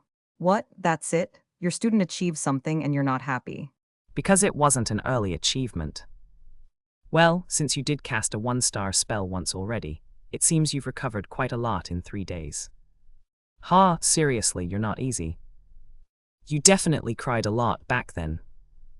Haas Hayes who cried. It was just dust, a little dust got in my eyes. And father should have told me earlier. I thought you were getting kicked out. All right then, shall we start the lesson? Since you grow quickly, you'll learn other 1-star spells soon. HM, what did you say? What's quick? Your growth, it hasn't been long since your mana awakened, so casting a 1-star spell already is rare. Right, I told you, I'm the type who gets things done. Then what should we do first? Mana arrow? That looked convenient without chanting. Or the wind blade Brother Reg used? That looked really strong. Ah no, the ice spear felt really nice. If I improve a bit more, I could probably hit Brother Reg too. We will practice mana manifestation. Huh, why? Weren't we learning 1-star spells? There are many reasons. Diella's shoulders slump like a scolded puppy. If you say so, then that's that. I got excited for nothing thinking I'd learn a 1-star spell. What? Why are you looking at me like that? Is there something on my face? Ah no, I'm just surprised you listen so obediently. What? What kind of person do you think I am? I respected what you said from the beginning. From the beginning, HM.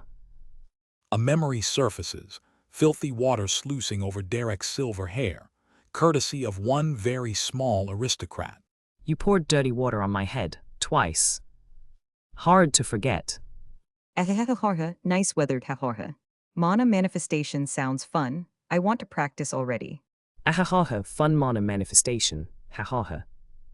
Night falls, a lone moon hanging over the distant spires.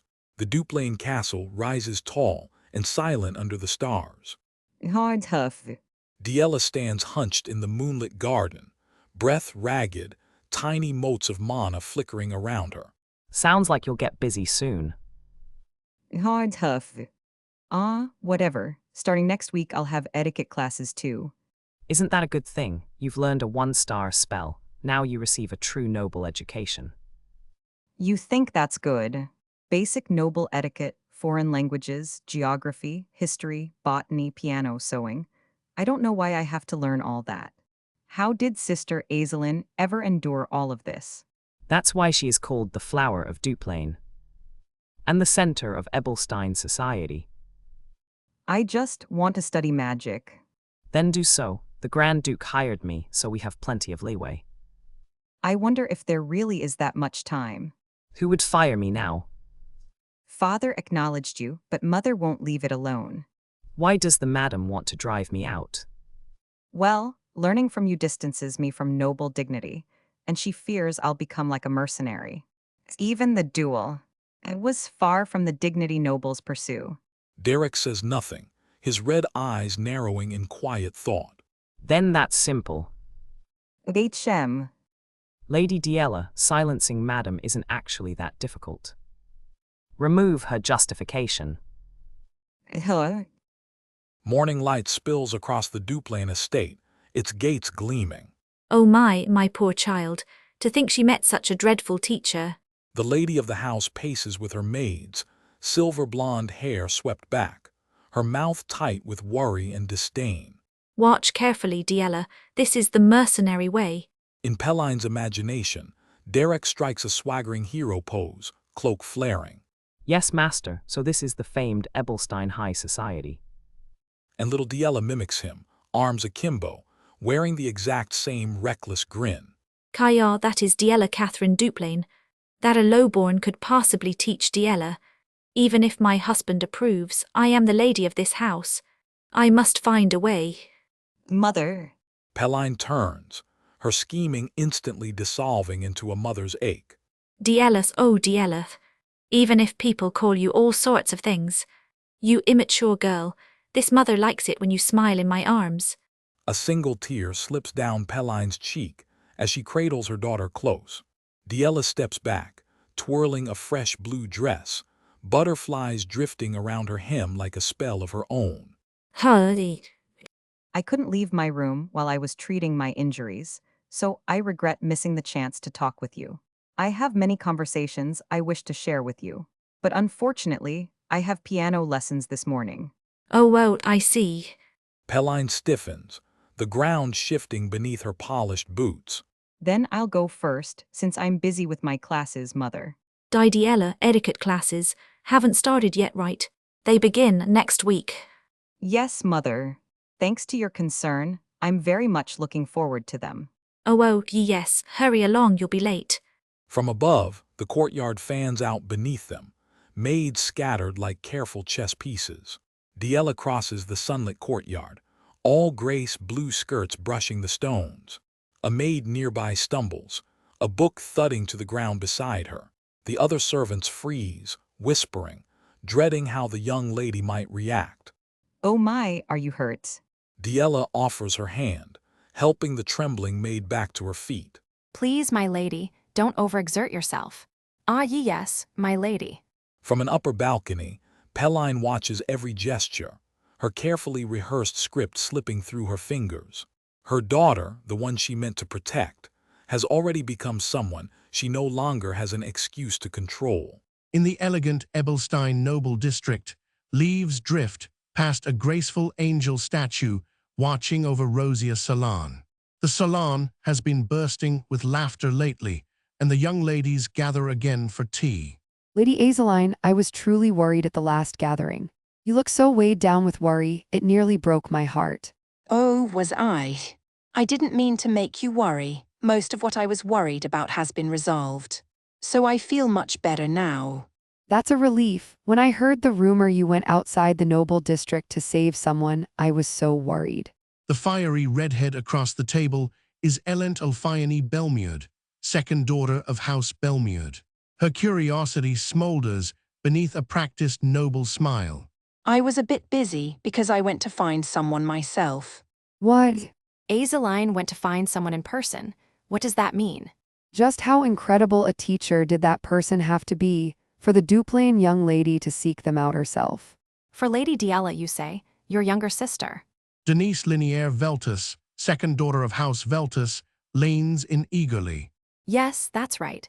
I saw Diella at the mansion not long ago, and she's become such a proper young lady, I could hardly recognize her.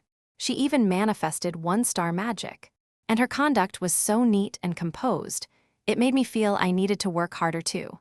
Huh, that's strange. Azeline is bringing up her sister. Wasn't Duplain hiding Diella? Yes, he has no status, but he must be exceptionally capable. It really was worth going all the way to the Beldun Mercenary Corps to find him in person. A mercenary. Come to think of it, if it's Diella, isn't she the reason our mansion's cook ran away from Duplain? To think the teacher. An infamous brute, and he still turned her into a one-star mage.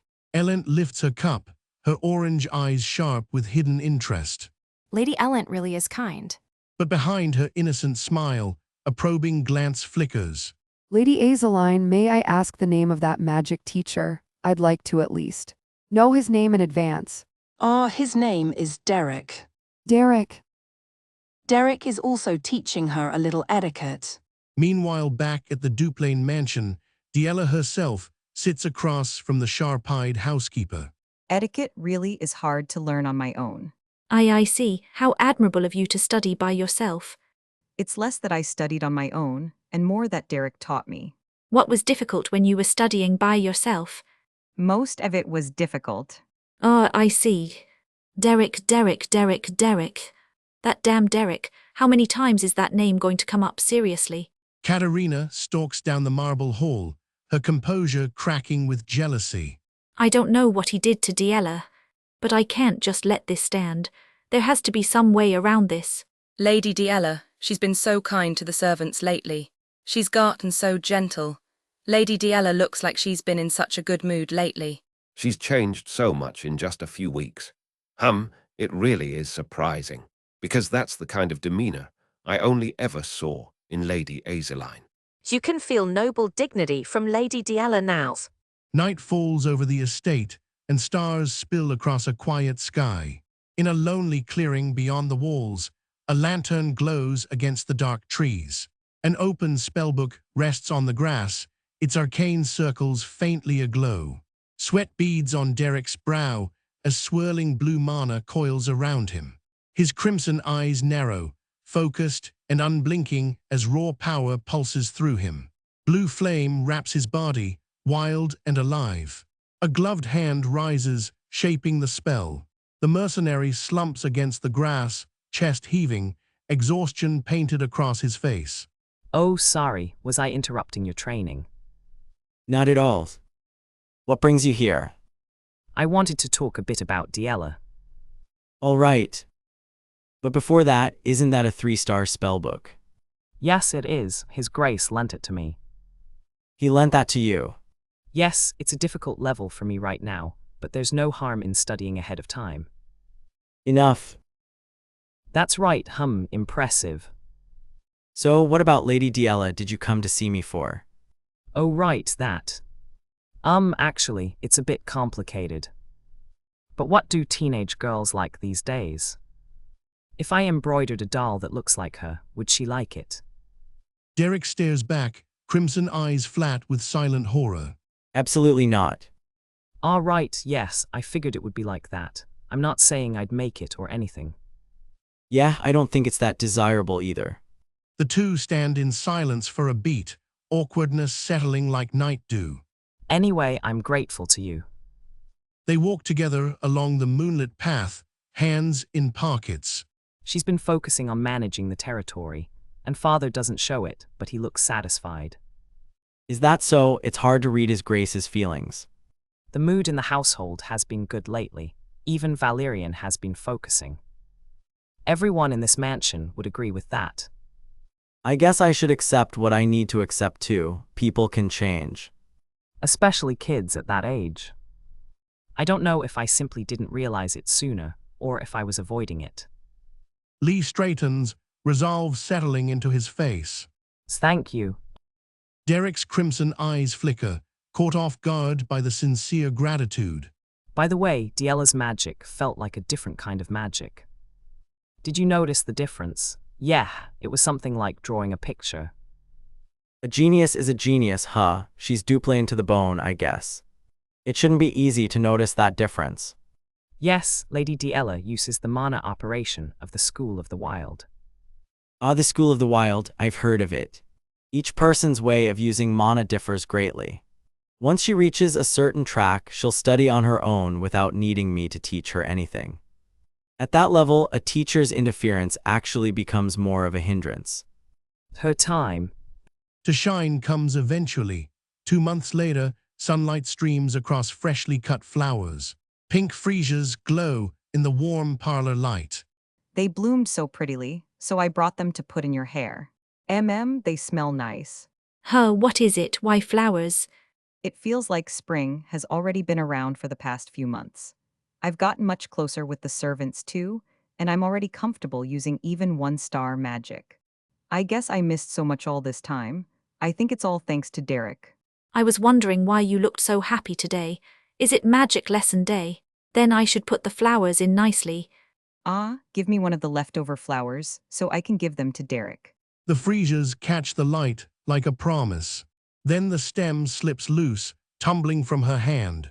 Petals scatter across the polished floor. Diella freezes in the doorway, joy draining from her face.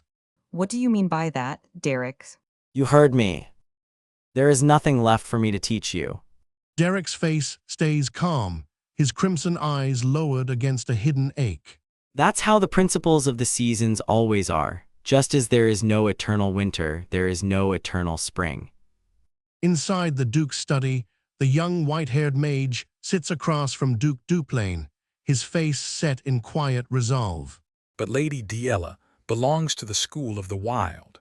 And among them, her trait is especially strong, if I involve myself with her any further. His Grace has likely noticed as well. I'll only end up breaking her wings. I understand. So there's no longer any reason for you to remain in this mansion. Yes, that's correct. The Duke falls silent, his bearded jaw tightening with something close to regret. Thanks to you, many things have changed. Because of you, my daughter was able to grow. I was so consumed with managing the territory that I haven't been a good father. The Duke's confession lingers in the sunlit study, a rare crack in his stately mask. When will you leave? I heard that Lady Ebelstein will visit the mansion soon and then return to Ebelstein. I plan to ride in her carriage at that time. I see. You'll return the library key now. Yes, I'll return the spellbooks I'm currently reading and pass the key along through the head butler. There's no need to do that. Return the key now.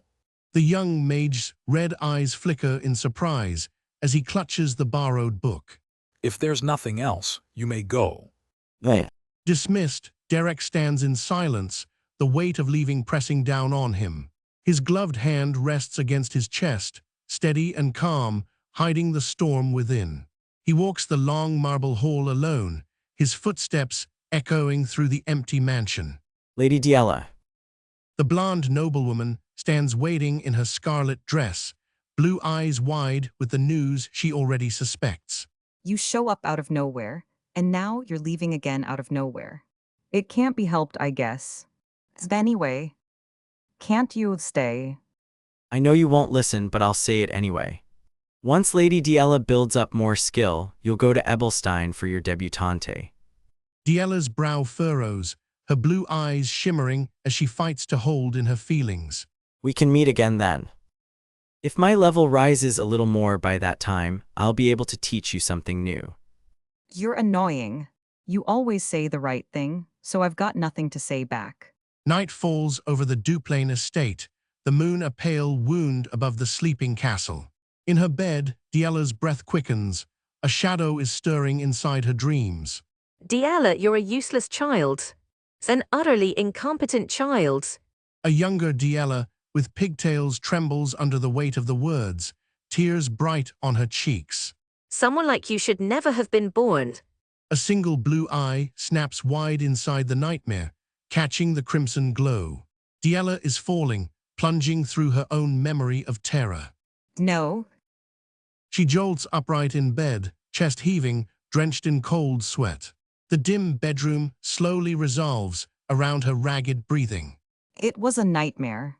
Lady Diella, are you all right? I heard shouting. What happened? Create a pretext.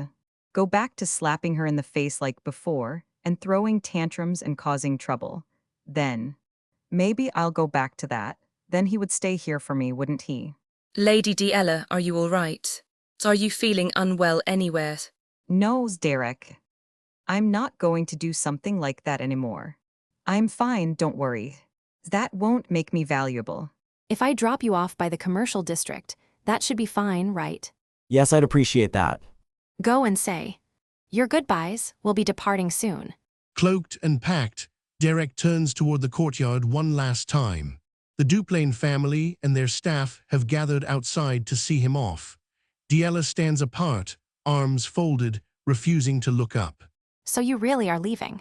I have to go back to where I came from. Life in the mansion couldn't have been easy. You've worked hard all this time.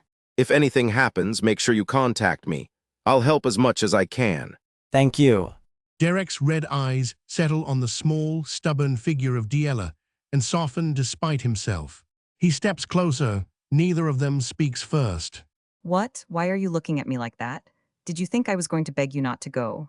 Don't get the wrong idea. I'm not a child anymore. It was an honor to be able to teach you. I can't proudly declare myself your teacher. But I hope you'll remember the magic you learned with me. Sorry, but I'm going to proudly say you're my teacher. You won't be able to live quietly anymore, you know? You're the teacher of the great Diella Catherine Duplain, after all. A faint, real smile finally reaches Derek's face as he watches her.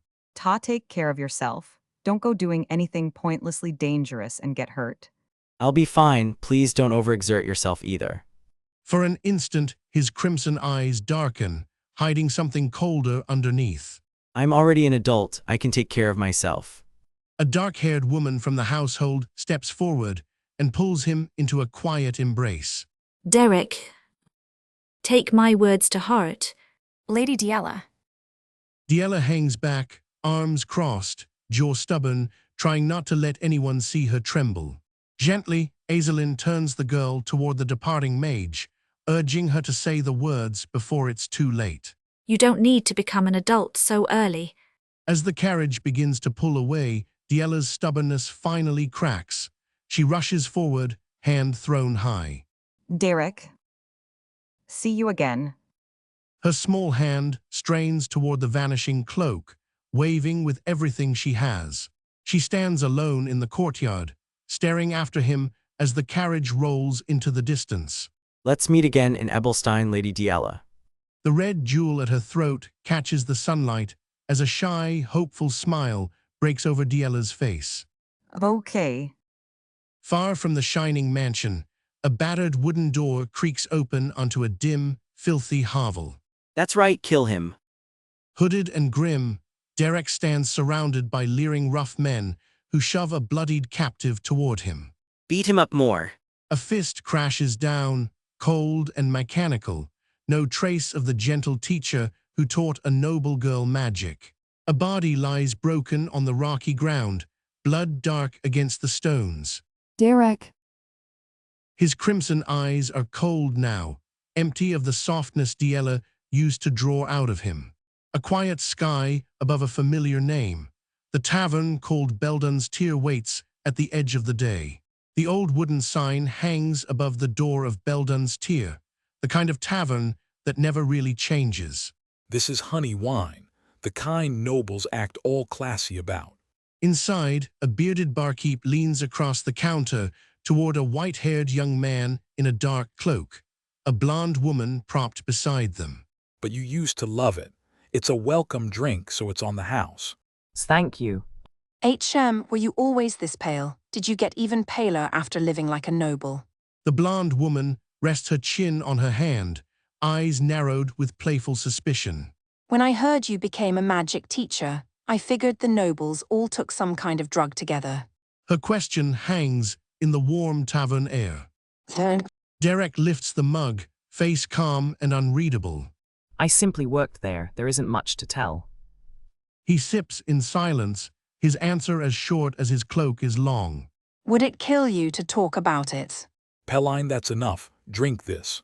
Ugh, I'm so annoyed. I went through hell working alone because he wasn't here.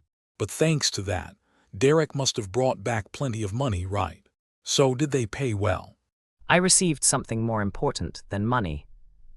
He sets a small, red and gold-bound book on the table. Delron's eyes lock onto it, curious. The gilded corners catch the lamplight. Delron leans closer, disbelief creeping in. What is that? Could this be? A 2-star spellbook? Hey, something this rare. Derek's crimson eyes stay flat and level. No, it's a 3-star spellbook. Did you steal it? If you get caught, you're dead. The Grand Duke gave it to me. What? Don't lie, you little punk. Are they looking for an archery instructor there? Answer me. Delron grabs his collar in disbelief. Derek just exhales, unbothered.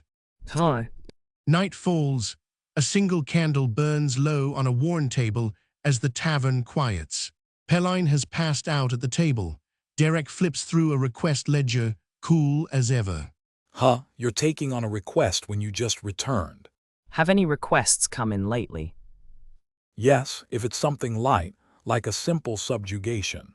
I feel like I've lost my edge a bit. Oh, please, like you'd ever lose your edge. There's always a shortage of mages in this line of work. If you want work, there's more than enough to go around. Then I want to start tomorrow. As soon as possible. By dawn, wheels are already rolling. A cart carries them out of town toward the hunt. Peline draws her bow, breath sharp, sweat streaking her face as danger closes in. A hulking orc lunges from the mist, roaring, teeth bared with feral rage. The dust settles. Derek stands calm beside Peline over the fallen beast, the job already done. A blade of blue mana blooms in Derek's hand, tearing through shadowy limbs as Peline gasps at his back. Back in the cart, Derek sits among the spoils, checking a captured relic while Peline slumps in the corner. Peline crawls face down across the cart's floor, thoroughly wrecked by the fight. Ugh. Night settles, Derek rests by the campfire, and a soft blue mana light drifts out into the dark woods. Away from the fire, he begins to train, blue sigils flickering in the trees. A shard of crystalline mana condenses between his gloved fingers, pulsing with light. Streaks of light rip through the dark as he vaults into motion, spell already firing. His palm ignites with a glow, mana coalescing at his fingertips as he lines up the next cast. The forest cracks with blue lightning as the spell tears skyward. A pillar of blue mana erupts through the treetops, lighting the whole forest for a heartbeat. Derek sinks to the grass, chest heaving. Effort finally shows on his usually composed face. Huff and huff. The open spellbook rests before him, diagrams glowing faintly on its pages. I've mostly got a hang of the 2-star spells. But the wall to 3-star really is high. Days pass. Sunlight bathes the tavern's roof, the sign of Belden's tear steady beneath the leaves. Then winter drops. Snow blankets the same rooftop, the tavern glowing quietly against the cold. The door bursts open onto a blizzard-white night. Peline stumbles in behind Derek, cheeks flushed, teeth clattering. Ugh, it's freezing. How much colder is it going to get? Man, it's good to be young. You went to the Kent Mountains and back in this weather. I keep telling him to go when it warms up. You're the only ones crazy enough to bring back a harpy's head in this weather. Delron slides a fat purse across the counter, coin clinking through cloth. Thank you. Blood streaks Derek's cheek and neck, but relief plays over his face. I feel alive again. Since you've worked so hard, you'll probably rest tomorrow. But a request came in that fits you perfectly, Derek. What kind of request? An expensive and easy one. A clear sky opens above them, the kind of quiet before a strange job. It's a request that got sent over from the Rohel Mercenary Corps on West Street. You've heard of Count Belmierd, right? Derek walks the road, cloak trailing, listening as Delron's voice explains the job. They're looking for a commoner to help with magic sparring. Derek's red eyes drift up under his snow-white hair, a flicker of interest in that calm face. To put it bluntly, they need a punching dummy. You just go, take a few hits, and that's it. Wrought iron gates rise before him, the noble's district magic sparring arena. Past the gate, an old teacher waits beside a red-haired figure in a dark coat. So who am I sparring with today? To practice offensive magic, we've arranged for a commoner. You're telling me to beat up a commoner right now. This is also part of your training. We've promised the commoner sufficient compensation, so you may practice to your heart's content. So this practice is just beating the hell out of a commoner. Typical nobles. Still, he's someone who can handle 1-star magic. Hey teacher, I'll be 2-star soon. Yeah, sure. Isn't there a massive difference between 1-star and 2-star, like heaven and earth? Ahem. Are you my sparring opponent today? Elent sizes him up, arms folded, unimpressed by the quiet young man before her. But wait, is he really a mage? Why does he look so young? She keeps her arms crossed, sunlight tangled in her fiery hair. I'm Elent. Derek, I've heard that name a lot from somewhere. All right then, let's go to the arena. But wait, is he really a mage? Why does he look so young? Elent stretches out her arms, loosening up before the match. She turns back to him, arms folded, all business now. Do you know the basic etiquette of magic sparring? Yes, I know the basics. Good. Resist as much as you can. I'll try to end this quickly. But if I blast him out of bounds with a shockwave, it'll be over in no time. Resist as much as I can. Exactly how much resistance are you asking for? What? What kind of ridiculous question is that? Derek faces her fully, calm as still water. Behind them, the old teacher blinks, thrown off by the exchange. I need to know how much I should resist, for me to be helpful to you. Hi. You sure have a funny way of talking. Like I said, resist with everything you've got. A small smile touches the corner of Derek's mouth. That was all he needed to hear. Blue mana bursts around him, snowlight rippling off his cloak as his power flares to life. I need to know how much I should resist. You sure have a funny way of talking. The red-haired noblewoman folds her arms, smug and untouchable in the sunlit arena. Like I said, resist with everything you've got. Very well. His crimson eyes narrow beneath silver hair, calm as a blade being drawn. As you command. Cyan mana erupts from his palm and rockets across the arena in a screaming arc. That commoner brat is worth praising for mastering the 1-star rank at such a young age, but he's far too arrogant. I'll make him understand the wall between nobles and commoners. A dark magic circle bloats to life beside her cheek, her amber eyes bright with contempt. Derek holds still, silver hair whipping, red eyes locked on her every gesture. The blast rips past him, and he steps out of the shockwave unhurt, coat still fluttering. Miriella stares, the smirk gone. What's the next attack? I guess he did have a reason to look that confident. This little brat. But that doesn't mean the wall between us disappears. A tall figure of pale magic manifests inside a pillar of glowing runes at her side. It'll be over with this.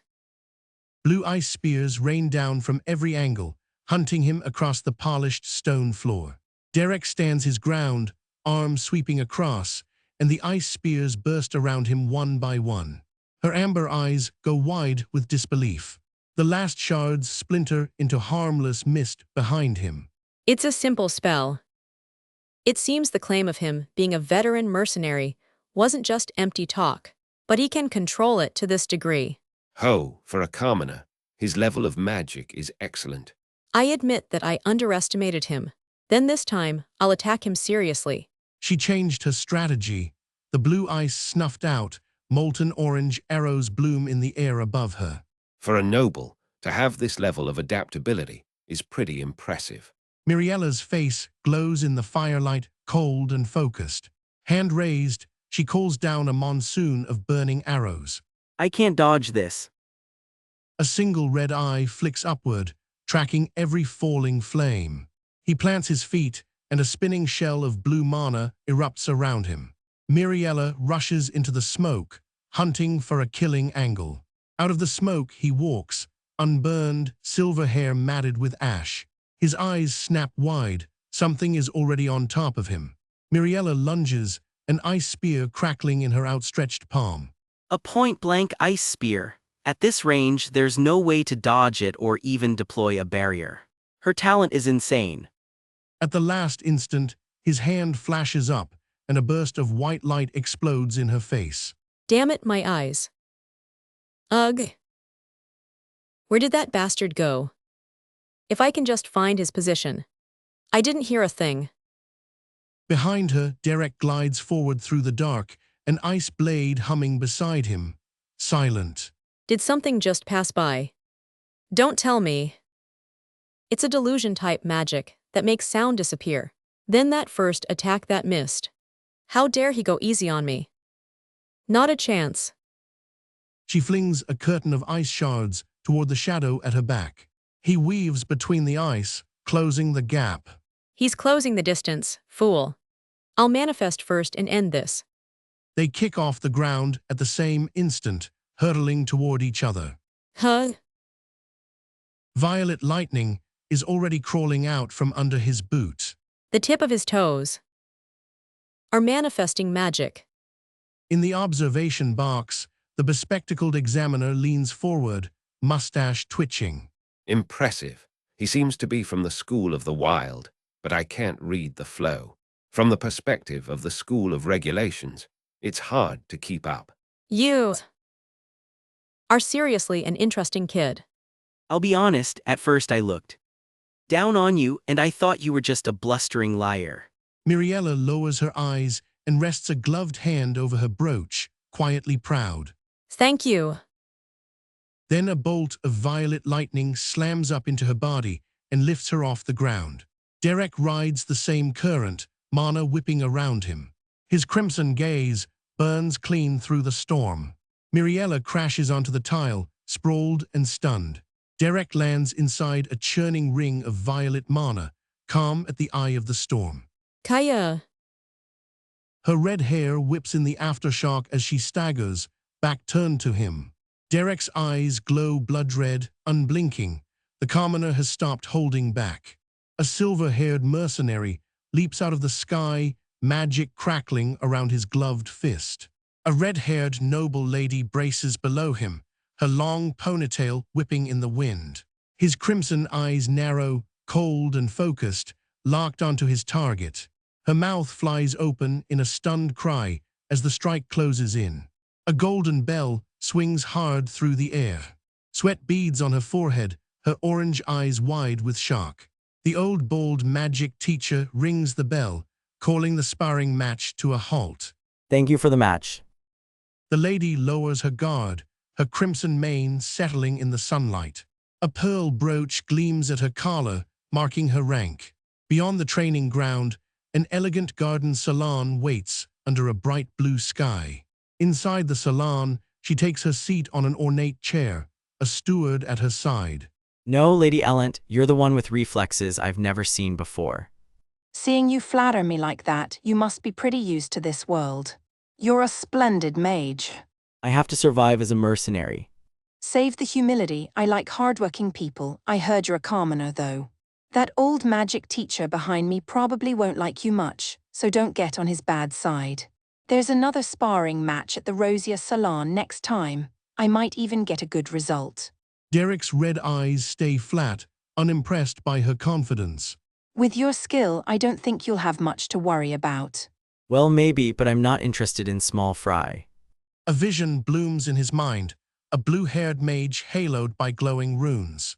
The person I truly want to beat is Azeline Aliner Duplain. Ellent stiffens, the name landing like a struck bell. I've prattled on for too long, you may go. Derek walks off across the polished floor, the salon shrinking behind him. I think I've heard of his name before. His name is Derek. Derek. Her eye flashes a burning orange, something dangerous stirring behind it. Derek strides down the sunlit street, cape trailing behind him. Suddenly, a shadow drops in on him from above. A hand catches his wrist mid-strike, a red mane flaring in the light. Ellent vaults over him, her fur-lined coat whipping through the air. Hi. It's you, isn't it? The mercenary who taught Diella. The sun sinks low over the noble district, gilding every rooftop. A fire snaps quietly in a marble hearth. Clouds drift across the dusk sky above the estate. Inside, the hearth burns bright and steady. They face each other across a low table, tea between them.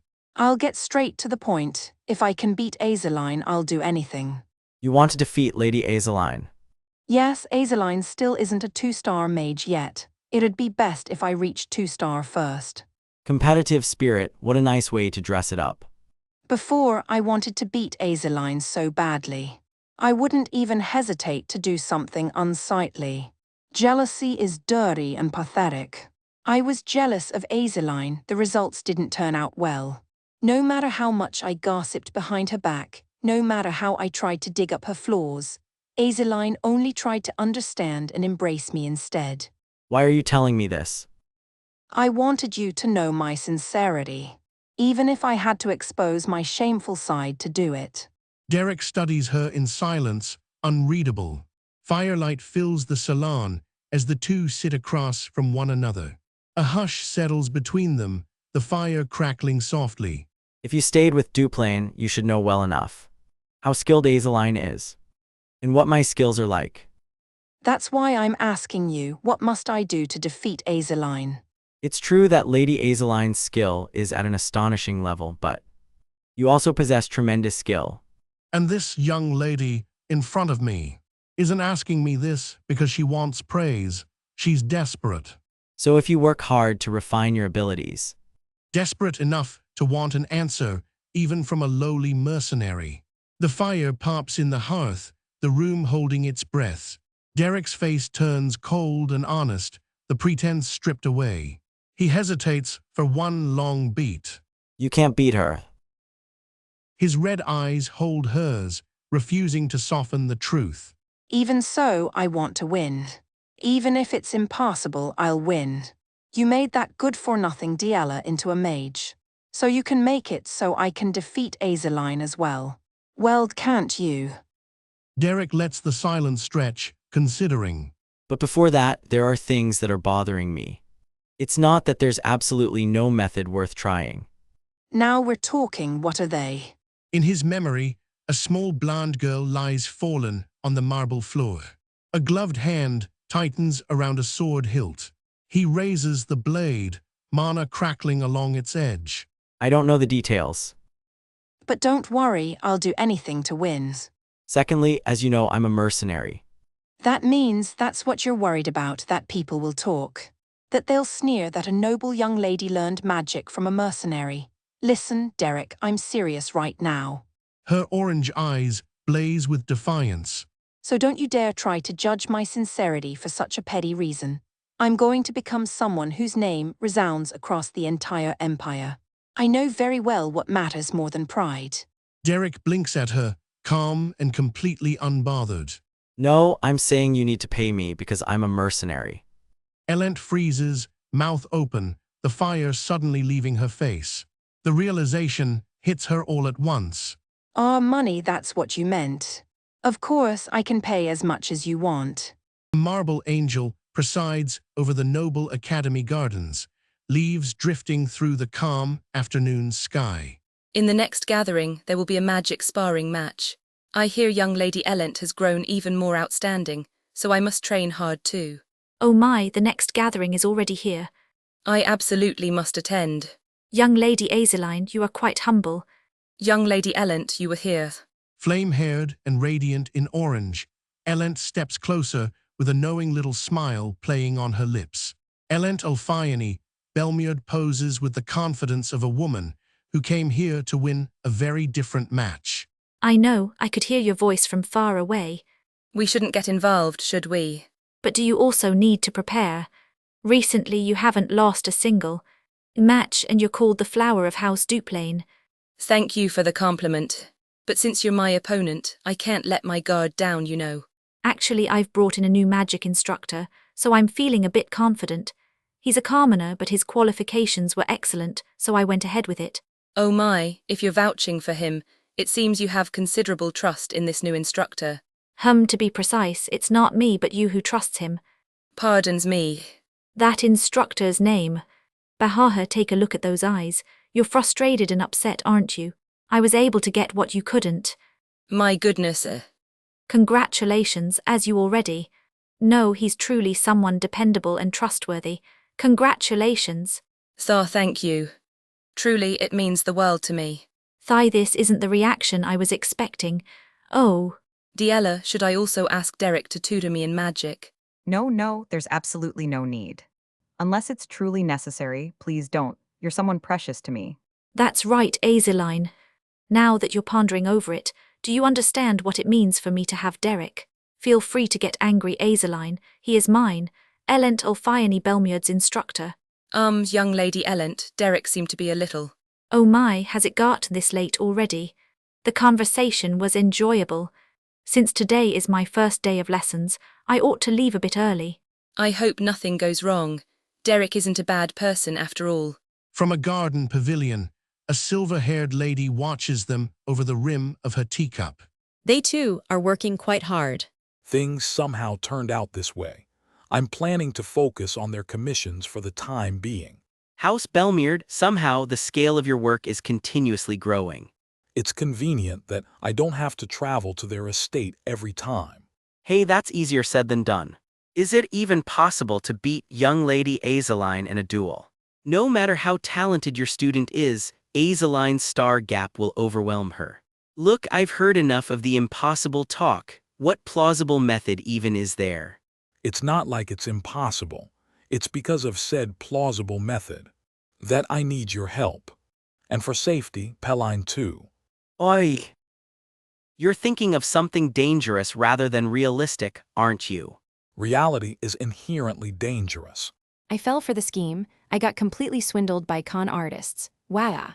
All right, take her with you. The gilded gates of House Belmeard glow in the setting sun, an elegant fortress hiding tonight's brutal lesson. We'll begin with the sparring lesson first. For starters, we'll run through 10 repetitions, and afterward we'll look at more detailed magic. I am first checking your practical combat abilities. You're doing 10 duels straight, with no breaks before or after. You're rather rough, even considering you were trained as a mercenary. Well, not that I'll say no, I didn't hire you for. Cold blue mana flares from Derek's palm as he readies the next round, red eyes gleaming with quiet intent. Elent doubles over, chest heaving, sweat streaking her flame-red hair. Thank you for your hard work. Take a 10-minute break and organize your basic magic techniques. What, 10 minutes? I don't have any mana left. If you squeeze hard enough, mana will come out. This isn't an ice spear. Focus and draw out 10 more ice spears. Ugh. If you can't even draw that, what do you expect to achieve? No, I don't have any mana left. Stop making excuses and draw another shot. Her body shakes as the last dregs of mana burn through her veins. Elent crumples to the flagstones, spent, gasping into the twilight. Now, are you all right? If it's too hard, giving up is also an option. You've done good work. You may go have dinner. Giving up over this much. Before we started, you made it sound like it was something major, but it's just physical exertion. You don't understand what I've done.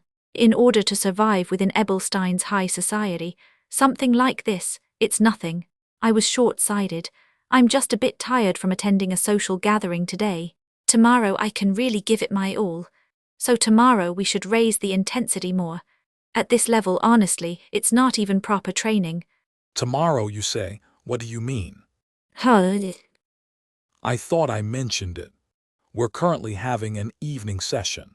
Under a bright afternoon sky, mana crackles across the training grounds of the ducal estate. Come on, Lady Elent, you can do more. Just 5 more magic arrows, that's all. Red hair whipping, the young noble Elent hurls glowing arrow after glowing arrow, teeth gritted, sweat on her brow. There's still mana left in your body, just 10 more arrows. Why are you increasing the number? If you can't run anymore, we'll switch to magic manifestation training. I'll run. She collapses into a garden chair, chest heaving, cheeks flushed, utterly spent. Huff it. This is fun. If it seems impossible, giving up is also an option. Giving up is never an option. This much isn't even a workout.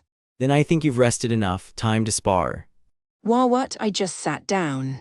2 weeks later, in a quiet marble pavilion, a winged angel statue watches over the young ladies of Rosia Salon.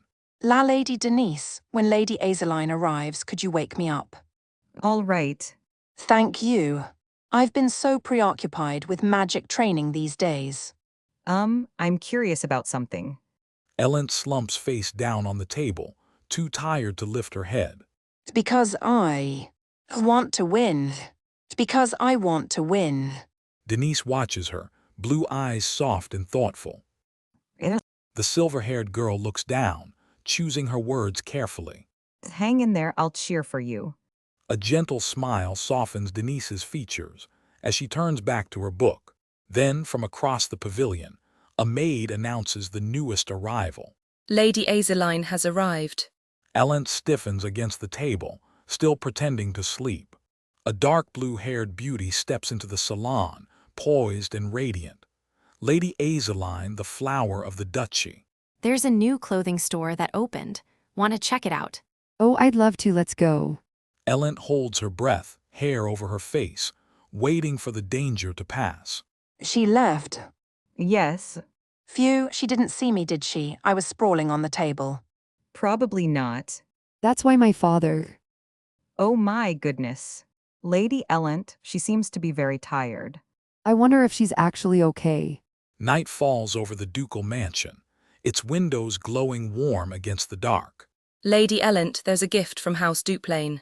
Inside the wooden chest, elegant mana potions and delicate pink flowers rest beside a handwritten letter. It appears to be from Lady Azeline. They're all things that help recover mana.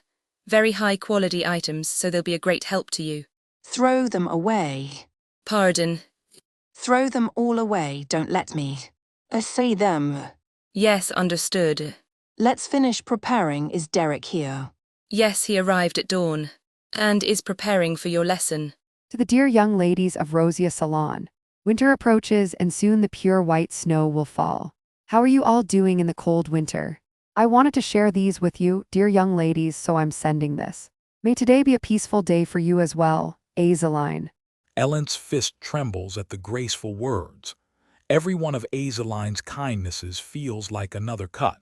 On a moonlit terrace, Derek sits alone with a spellbook open in his lap, calm as still water. His crimson eyes lift, sharp and unreadable as footsteps approach. You're early, Lady Ellen. There's no time for pleasantries.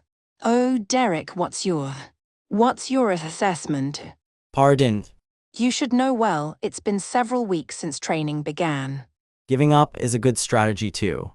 He stands with his hands clasped behind his back, unmoved by her glare. Be honest with me, what? Why do you keep offending me that way? Tears glimmer at the edge of her golden eyes, but her voice trembles with pure fury. If it sounded that way, I apologize. What giving up, did you ask me that? How can Azeline be beaten? Isn't that why I hired you? I didn't hire you to hear you suggest that I give up.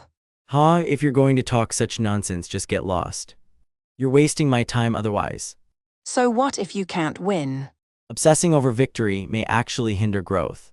Sometimes one should humbly accept defeat. Then I'd be too pathetic. The word hangs in the air like a wound. Pathetic. A single tear slides down her cheek. Derek's red eyes narrow, watching her without a word. I told you I was just a petty, shameful person who gossiped about Azeline. Belmured's pillar, Rosia Salon's flower, I'm nothing like that. I was just someone who was petty and jealous. Her fist clenches over the crimson brooch at her chest, shame pouring out of her all at once. I admit how lacking and pathetic I am, all of it. She trembles, gripping the brooch so hard her knuckles pale. I've admitted it all. There's no reason to hate Azeline. I know that too. But why? Why won't this petty inferiority complex of mine disappear? Tears streak down her face, honey gold eyes shining wet with despair. Just why exactly? Self-hatred. I wanted you to understand how serious I am, even if I had to expose my shameful sides. There are a few things I want to ask too. Ellen lowers her head, exhausted from crying, unable to meet his eyes. To beat Azeline. At first, I thought it was just jealousy or competitive spirit. But what this girl hated so much wasn't Azeline. In the garden, they stand facing each other, master and pupil, the truth finally laid bare between them. It was herself. This fight wasn't brought on by light jealousy. It's her only escape.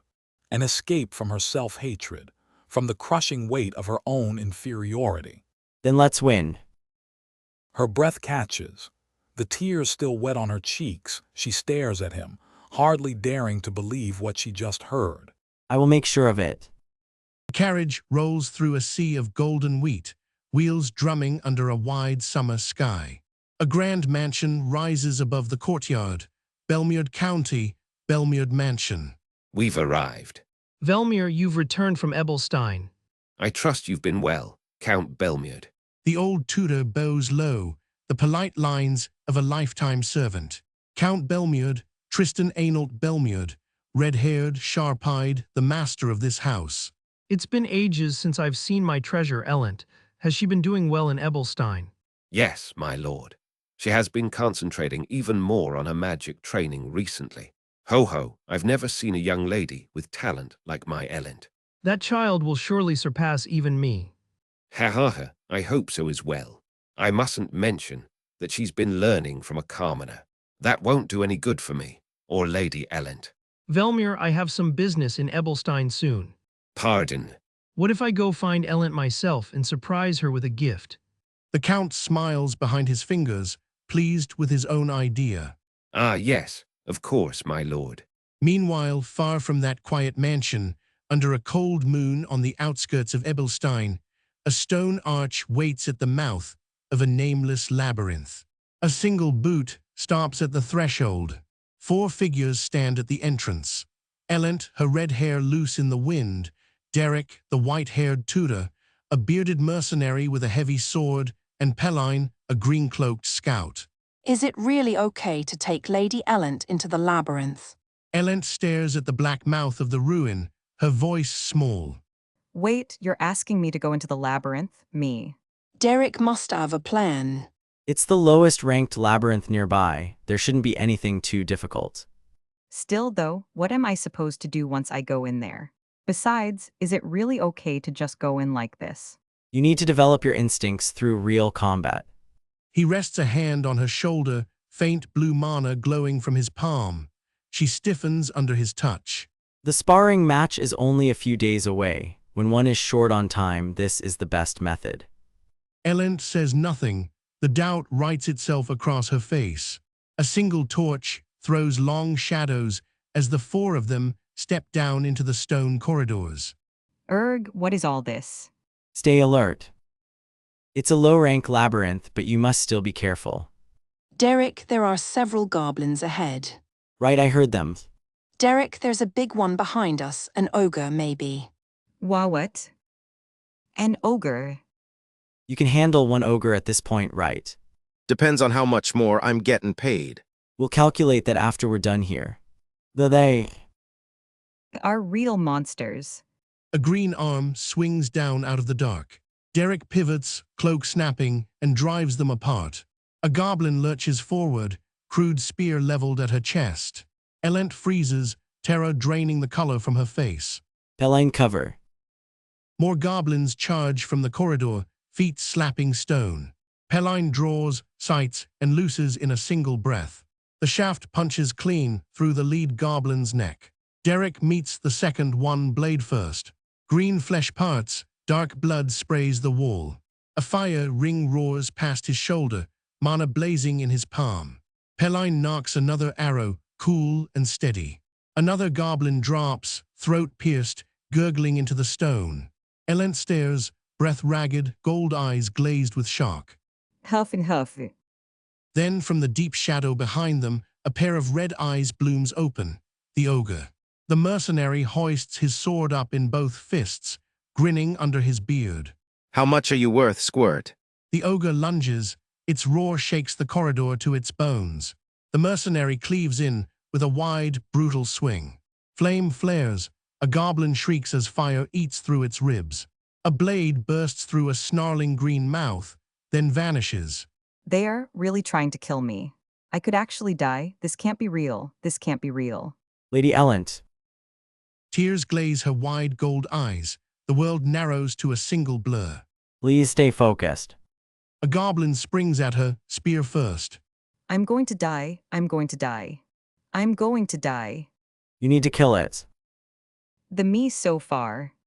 Something shifts behind her eyes, a cold clarity sharper than fear. I admit it. All of it.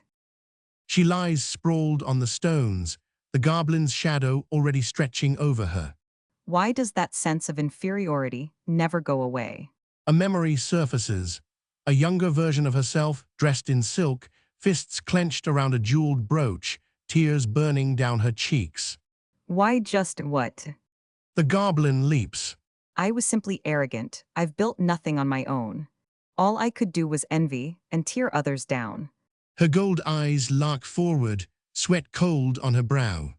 Bye. Derek sweeps her aside, cloak snapping across the stone. A blade lit with blue mana rises above them. The sword cleaves the dark in a single burning arc. The ogre lunges at them from behind, jaws splitting wide. Derek's red eye tracks it without flinching. I came here to kill that old me and become stronger. Blue steel bites deep, blood arcs into the torchlight. Another goblin falls, cut down mid-stride. The mercenary wipes his blade, breath still even. The ogre topples, dust plumes from the stone. Huffing huffy. Elent watches Derek step away toward the fallen ogre. Her chest heaves, but her eyes have changed. Beneath a shadowed cliff, an old stone gateway stands half swallowed by the dark. Against a warm brick wall, a silver-haired young mercenary sits alone, unfolding a weathered letter. To my dear Derek, it has been over 2 years since I left Ebelstein. Forgive me for reaching out so late. These days I am teaching magic to the young lady of Elvester County. She has such a passion for learning that I find myself quite overwhelmed. Looking back, the days I spent teaching you as we walked the streets of Ebelstein were harder and yet freer and so much more enjoyable. Of all the mages I have ever met in my lifetime, you are the one who left the deepest mark on my heart. In a distant study, Keisha sits by candlelight, her quill moving in careful strokes across the page. When we meet again someday, be sure to show me your magic. From your former teacher, Keisha Flameheart. The words fall quiet in his hands. Night stretches on across 2 kingdoms. He reads every line again, red eyes soft, as if trying to hear her voice. A torch trembles against cold brick, keeping the dark just barely at bay. It has already been 2 weeks since I started coming here. You read that whenever you have a spare moment. Now can I finally ask what it is? It is a letter from my teacher. Oh, she must be quite an excellent teacher, considering she has the patience to teach someone like you. Derek says nothing, silver hair falling over calm red eyes. I was trying to irritate you, you know. With what? Never mind, 2 days until the duel. How are you feeling? How I am feeling, huh? I am honestly not sure, but... A slow smile curves her lips, sharp with resolve. Her yellow eyes catch the light like embers, defiant and alive. I'll win. 2 days pass in a blur of drills and sleepless nights. Then the day arrives. The Noble District Magic Sparring Arena opens its gates in the morning sun. Amid the gathered nobles, an elegant young lady with midnight hair drifts through the crowd, calm and radiant. A hush follows in her wake as she moves down the corridor. Whispers ripple among the courtiers, admiring her poise. Then her clear blue eyes settle on a lone figure by the wall. Please excuse me for a moment. Derek. Derek, it is so good to see you. I heard that you have been helping Lady Elent prepare her magic. Yes, I am working with her right now. Surely you have not been too harsh on Lady Elent. Lately she has looked quite tired. Diella did mention that you were not an ordinary teacher. Pardon. You are concerned about your opponent, you seem confident. No matter who your opponent is, do not be careless. Azeline's smile falters just a breath, her lashes lowering. Above them, sunlight glares white across a hard blue sky. So, who do you think will win? Lady Azeline, of course. Unless Lady Elent pulls out a 2-star spell, it is already decided. Somewhere in the corridor, a pair of boots taps quick and uneven across the stone. Oh my, it is Lady Azeline. Poor Lady Elent. It feels like she has lost so much weight her face is half its usual size. Azeline glides on, eyes gently closed, serene as still water. Polished boots strike the marble in perfect rhythm as she approaches the arena floor. Goodness, how is she so beautiful today as well? I'll win. I'll win, I'll win. In a side hall, Ellen's yellow eyes lock straight ahead, jaw tight with fear she refuses to name. Her fiery ponytail whips behind her as she strides forward, Derek a silent shadow at her back. Orange sleeves flare with each step, a mercenary's stride hidden beneath a lady's collar. Then, at the threshold of the arena, she stops. I hope you have been well, Lady Ellent. I trust you have also been well. Your composure at all times sets an example for me. They pass each other with courtly grace, both pretending not to tremble. I have never felt so nervous before a duel as I do now. Azaline presses a hand to her chest and exhales, gathering her focus. Her blue eyes narrow, cold as winter glass. Across the floor, Ellent erupts into flame, orange fire coiling around her arms. Fire and mana collide in a bloom of gold, the arena air shuddering with the shock. Come. A wave of blue mana crashes forward, cool and merciless. Azaline is flung back through the air, robe streaming, blue light trailing from her fingertips. Sparks and shards spray across the marble as their spells meet again. Ellent rises inside a pillar of fire, eyes burning yellow, hair a living flame. Molten shards rain down like arrows, streaking the sky in gold. A flame javelin punches through the air, whistling as it falls. Fire cascades in sheets, painting the arena in furnace light. Dark debris scatters across the polished floor, kicked up by the shockwave. Azaline sprints through the storm, dodging one blazing arrow after another. Ellent watches her run, yellow eyes lit with grim satisfaction. She spreads her arms wide, and the fire spreads with her. Huff and huff.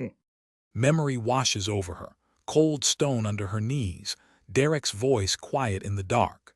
If it is purely a contest of magic skill, you absolutely cannot win. You have trained with me on how to scrape together mana to your absolute limit. Wait, treating me that way was not just your sick hobby. I have no such hobby. Once both sides' mana runs dry, the match is decided by willpower, not skill. Use your magic as lavishly and grandly as you can. Drag it into a war of attrition, by any means. Once that war ends, whoever can squeeze out one more drop wins. But what if Azaline's mana pool is far greater than mine? Then you will lose. Mana is largely decided from birth, and you, Lady Ellent, we're not born with more than her. So believe in yourself. Back in the arena, Ellent stands wreathed in flame, her tutor's steady words burning inside her chest. Lady Ellent, is she really this strong? Ellent lifts her hand high, and the sky answers with a shower of fire. The red gem at her throat catches the blaze, glowing like a second heart. Flame arrows fall in perfect rows, each one aimed at a single dark figure below. Ellent stands alone in the rain of fire, small and steady beneath the storm she made. The arrows scream down in golden lines, faster and faster. In their path, Azaline stands motionless, dark hair whipping in the heat. But still. She lifts her palms, and blue mana blooms bright and clean between them. A pillar of water surges upward, hissing as it swallows the fire whole. Azaline rides the wave, ribbons of ice and water spiraling around her body. Her blue eyes lock forward, quiet, absolute, unshaken. Lady Ellent stands at the center in a burnt orange corset, red hair streaming, calling down a rain of gold-heart embers. Her amber eyes narrow with cold confidence. She has grown far past what her rivals remember. Across from her, Lady Azaline raises open palms, and a shimmering blue tide of ice runes climbs the air around her. So you have grown, Ellent. Good, then I will meet you at your best. Frozen glyphs snap into place beneath her feet, drinking in the light of the arena. Ellent's flames answer her, red lightning lashing across Azaline's flanks. She weaves through the arcs, hair whipping. That's Lady Ellent's magic. Her mana reserves seem to have increased tremendously. Azaline throws up a translucent blue dome, ice curling around her as the fire pours over it in a howling sheet. At this rate, her mana will be depleted in no time. Behind the shield, her sharp blue eye scans through the haze, hunting for a single seam in the storm of fire. Ellent shifts her stance, only a hair, and in that same instant Azaline moves. Found her. She bursts through her own shattering dome, splinters of ice trailing behind her like broken stars. Now it's my turn, Lady Ellent. A single glass-clear ice spear tears the air, aimed straight at Ellent's heart. The spear splits the smoke, closing the distance in a heartbeat. Ellent snaps backward at the last instant, hair whipping in a red arc, but her amber eyes are already wide. No way, illusion magic. To move an illusion like that would consume an enormous amount of mana, too. The false spear shimmers, then dissolves, a decoy meant only to move her. Ellent lands hard, breath ragged, already recalculating everything she thought she knew. Azeline steps out of the drifting smoke, unhurt, unhurried, her dark hair settling on her shoulders. Her blue eyes gleam quietly. She has already read the next 3 moves. Impossible, a mage who dresses a spell inside an illusion. It'll work. A memory rises in Ellent's mind. A wooden lodge in the woods, a lantern glow, her old mentor speaking low. Then get in close and shoot ice spears at short range. Even a skilled mage will show an opening and fall for it. But your opponent isn't just any skilled mage. The memory shatters. Reality snaps back into place around Ellent like breaking glass. Ice spears at this distance. Azeline has crossed the arena, close enough that Ellent can feel her breath brush past her ear. There's no time to deploy protective magic in that case. Azeline's arm whips up, and the air around her thickens with condensed mana. The strike crashes against a hastily raised flame shield with a thundering crack. Ellent is thrown backward, red hair streaming behind her, gold eyes wide with shock. A single ice spike rises up in her flight path, forcing her to twist midair. Azeline conjures a glowing orb of concentrated magic in her open palm. Cold light fans out across the arena, drawing sharp breaths from every seat above. Standing in the drifting blue mist, Azeline looks almost otherworldly, her face unreadable. Ellent tumbles, unable to steady her flight, her burning aura sputtering thin. She hits the polished stone hard, dust and fine sparks rising around her. Azeline glides forward, the next spell already blooming between her fingertips. What is that? Ellent's confidence cracks.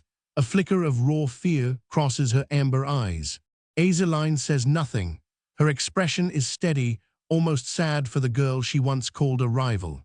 No matter who the opponent is, don't let your guard down.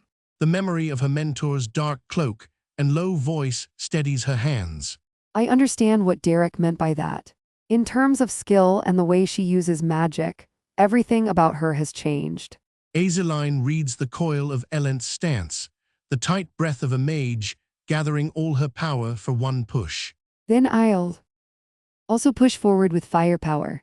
I'm confident in an exchange of power. The floor around her erupts. Dozens of ice spears jut upward in perfect crystalline formation. The air itself blurs under the pressure of so much mana in one place. Azeline stands at the center, a calm captain of a frozen army. Wow, are all of those ice spears. To produce that many, without a single incantation. Behind a marble pillar, a cloaked figure watches, silent and unreadable. It is Derek. She took the bait. Ellent's jaw tightens. She cannot afford to look weak, not now, not in front of them. I admit that Lady Ellent has achieved remarkable growth. A single ice bolt cuts through the air with a piercing whistle. Above them, the whole array of spears tips downward like a falling curtain of glass. But so have I. Then try blocking this as well.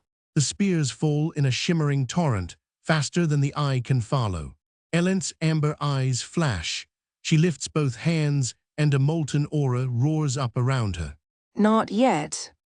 Fire collides with ice in a bursting curtain of steam and pale light. Azeline's eyes narrow. The counter came faster than she thought possible. Her spears shatter in mid-flight, glittering fragments scattering across the arena floor. Flame arrow since when? I couldn't sense the spell or the flow of mana at all.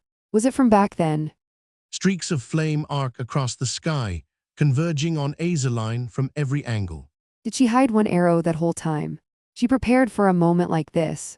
Azeline stands very still, calculating in the middle of her opponent's trap. Flame arrows spiral around her, patient, waiting for the smallest wrong step. Read her, I have no idea what she'll do next. While what's happening, we're fighting on equal footing. That's quite impressive. This is definitely doable, right? I'm overpowering Azeline right now, aren't I? I can't win under these conditions.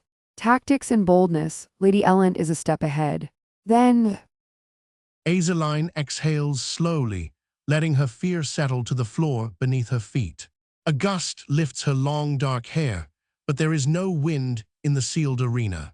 This is where it really starts. Derek steps out from the pillar, red eyes fixed on his student with quiet pride. Azeline lifts her chin. A small, confident smile ghosts across her lips.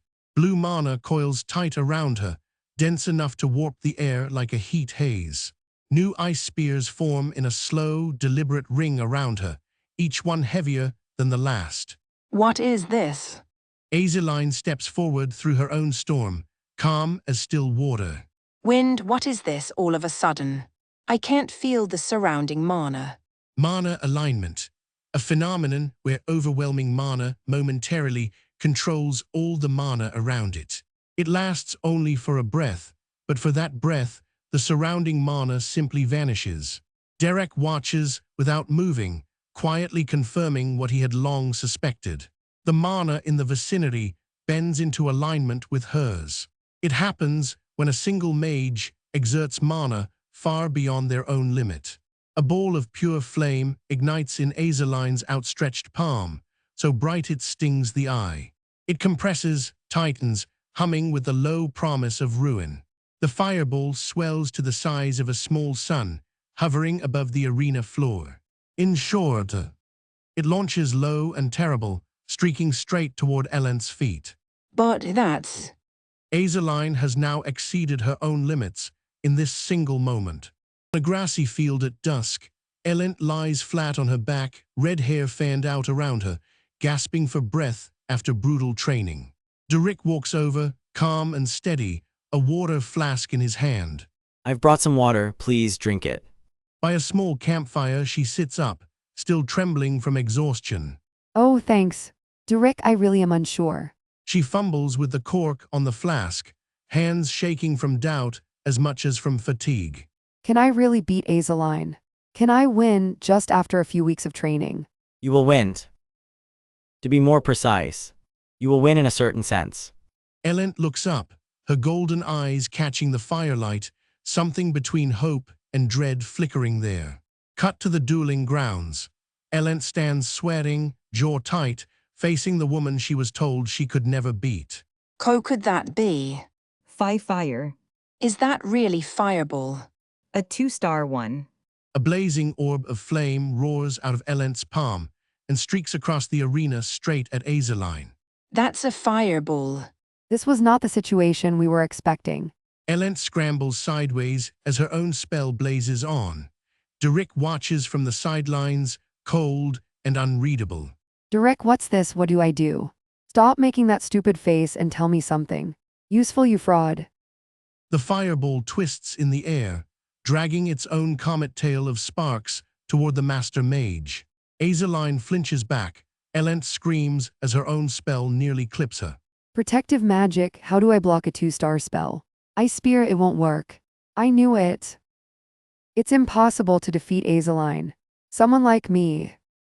The fireball detonates against the arena floor in a searing bloom of orange. Through the smoke, Azeline emerges untouched, silver-blue hair drifting on the shockwave, cool and composed. The noblewomen in the gallery clap, hands over their mouths, staring in disbelief at the commoner who dared cast such a spell. A single violet eye locks onto Elend, reading her every twitch. A second detonation rips through the field, flames spraying outward in a torn crescent. Sparks scream through the smoke, the whole arena shaking with the blast. Dust boils across the arena floor, choking the light. Both women are thrown airborne by the shockwave, tumbling through streaks of light and cinder.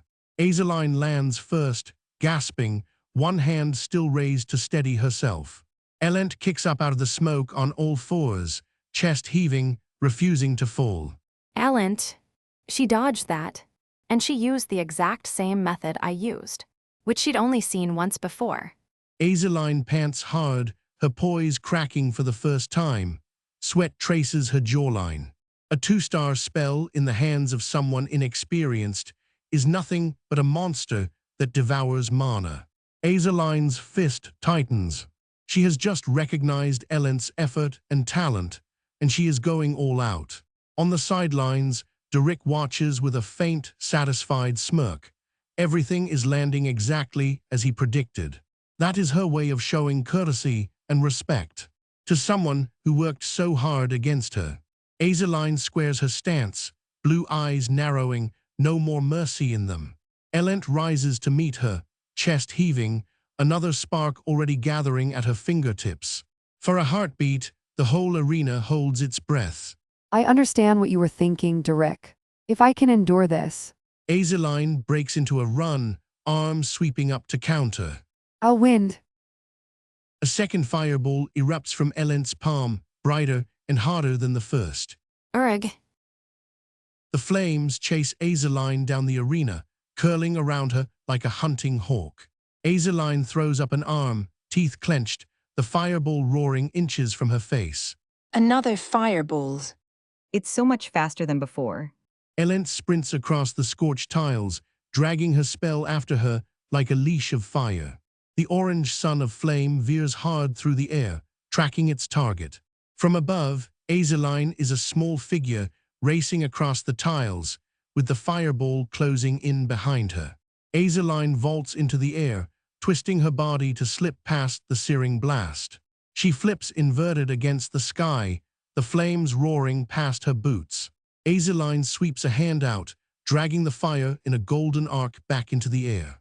The redirected fireball detonates in a burst of gold and white sparks.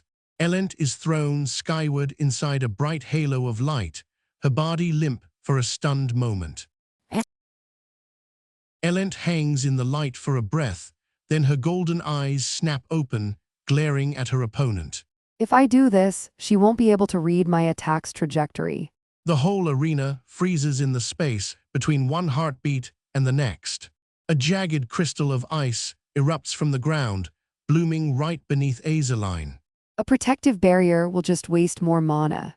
What will you do now, Azeline? Blue light explodes upward as another spike of ice tears through the air.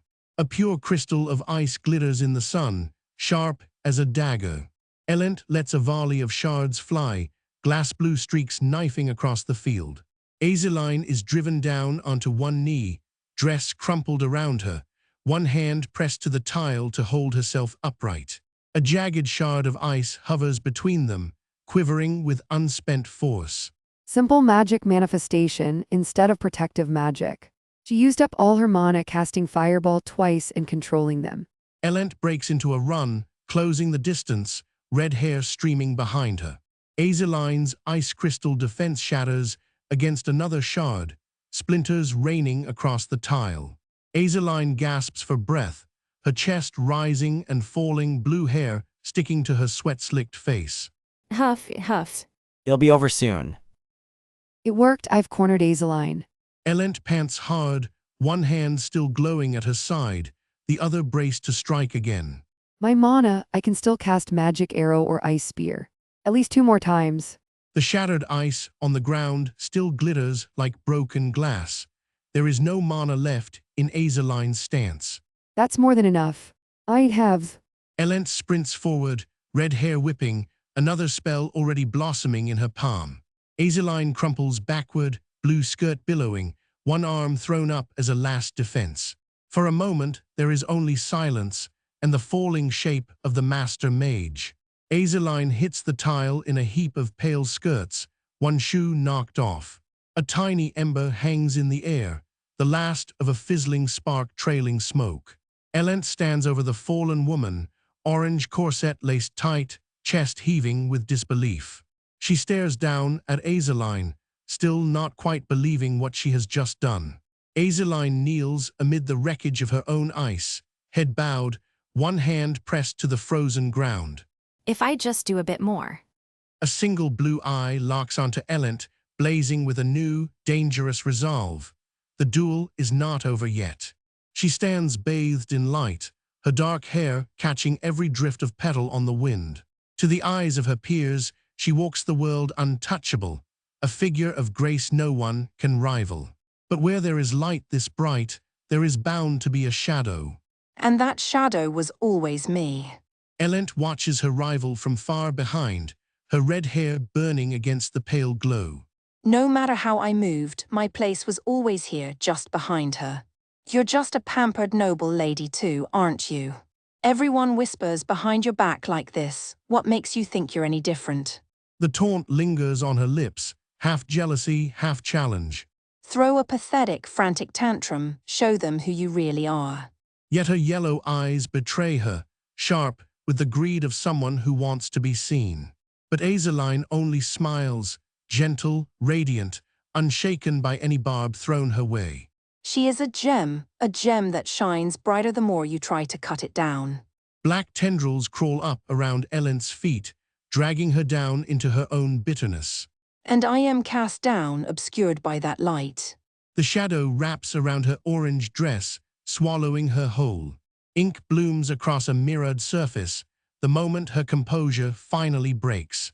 She sinks into an abyss of her own making, chains of shadow coiling around her limbs. Even in here, drowning in envy, I sharpened my blade. Even in there, I sharpened my blade. That someday I would truly become a better person than her. And prove myself once and for all. The tendrils hold her fast, and yet she still reaches upward toward a distant surface. I will escape from this endlessly hollow abyss. She lifts her gaze toward the towering marble courtyard where Azeline waits. The noble and beautiful Azeline, today I face her. Sweat traces Elent's brow, her yellow eyes narrowed with a mix of pride and rage. How can you make a face like that in front of everyone? I guess you don't have an image of yourself that you need to protect. The words strike deeper than any spell, and yet Elent only tightens her stance. You just did what you had to do, nothing more. Lady Azeline, hang in there, you can do it. Get up, don't stop now. Derek, watch me, watch what I can finally do. Across the arena, a white-haired figure stands quietly beneath a distant arch, watching her every move. Can I really beat Azeline? For a heartbeat, the world tilts, and the sky becomes water again above her. A flame flickers to life around her silhouette, small but stubborn, refusing to die. Derek watches with cool red eyes, a boy carved from snow and quiet judgment. So this is it, this is where I fall short again. Even if I win this fight in the end, I'll just be stuck here, right where I've always been. The old abyss reaches for her again, whispering that nothing will ever change. Then Azeline's palm lifts, glowing pale blue with a crystalline light that answers her call. Oh dear. I've run out of mana. I can't hold on any longer. As expected, I'm no match for Lady Azeline. It's my defeat I concede the match. Azeline is lifted from her feet by the fading gust, her defeat sealed in a whisper of light. It was a good sparring session, Lady Azeline. Woa, did you see that? Lady Azeline was so cool. Elent smiles softly to herself, her red gem glinting like an ember at her throat. Lady Azeline, congratulations. When did you learn 2-star magic? Lady Elent, please wait a moment. From the shadow of the columns, Derek slips out to meet her, silent as ever. He closes the little grimoire he was holding for her, its gold clasps clicking shut. Yes, everything went exactly as I wanted. You should have seen Azeline's face. Surprised, aren't you? I'm someone who knows how to admit defeat too. Well, did you see it clearly? How was it her eyes got so wide? Her face couldn't have said you're forfeiting here any more clearly. Even the always composed Azeline can make a face like that, huh? Such a sight to behold. I got to see something like that thanks to you. Thanks, Derek. I'm a pretty fast learner, aren't I? Don't try to find fault for no reason. The little red gem at her throat catches the afternoon sun, still and quiet. Elent's smile falters as something warm and unfamiliar tightens in her chest. Derek looks at her with those steady red eyes, waiting, patient. Why are my eyes tearing up all of a sudden? Ah, what is this? I'm not a child anymore. You were flawlessly excellent. His voice is soft, an unusual softness on a face that rarely bends. You did well, truly. Elent hides her flushed face behind her palm, the mask of arrogance finally slipping. To be honest, I wanted to win. But you know, as I was about to end it, I saw something. Even if I were to win, I'd still be in the same place I've always been. I'll just go back to that miserable place again. Derek lays a hand on her shoulder, letting her lean into the silence between them. Even in the midst of all that, Azeline looked noble. I realized that's just the kind of person I am, superior to Azeline in one thing only, my inferiority complex. What does it matter if you look a little pathetic? Elent doesn't turn around, but her fingers curl at her sides, listening. I'm not any different from those girls who whisper. Derek's red eyes fix on her, cutting through the self-pity like a knife. If you don't have the courage to look pathetic, you can't get any better. Wear that ugly face proudly, that's the only way up. Somewhere deep inside her, the black water shivers, disturbed for the very first time. Across the marble courtyard, Azeline's heels leave a slow ripple in a shallow puddle. Elent walks away toward the setting sun, and Azeline watches her go with unreadable eyes. Lady Denise approaches, her pale hair catching gold in the fading light. A small flower brooch rests at Azeline's collar, delicate against the dusk. We'll be going now, Lady Azeline. Azeline, you've achieved another accomplishment. Today's spa was exhilarating. Thank you. I felt goosebumps all over my body the whole time I was watching the spa. Lady Denise, you know, don't you? In the distance, the other ladies drift homeward, unaware of the storm rising in Azeline's chest. That I didn't win this sparring match, yes, I know. Lady Elent was ahead of me in every way. To be able to advance that much in such a short time. No, it's not enough to more than offset that difference in raw capacity. Even so, the gap has closed further than any of us expected. Somewhere in the courtyard, Derek's red eye lingers on the two nobles, quietly reading them. Azeline's calm mask tightens, the first true crack showing at last. Derek lowers his eyes, hiding whatever thoughts he keeps buried behind that cool white fringe. Daisy. Yes, my lady. I must send a letter to the main house, at once. I need something more, something Elent cannot match. Far away, in a battlefield of blackened sky, a very different name is shouted through the smoke. Derek. A phoenix of flame unfurls above him, wings roaring to life against the crimson dusk. Advanced defense magic, protect Phoenix version. The fire god spreads its wings around him, a bulwark of living light against the dark. Finally answer me. We will never forget this favor, never. I won't let Draken gather the demonic energy, the magic activated successfully. You'll only be a hindrance now, don't come out of that barrier. Behind him, the survivors huddle beneath the golden dome of Phoenix flame, safe for now. Thank you so much. The only people that can move against me now are you four.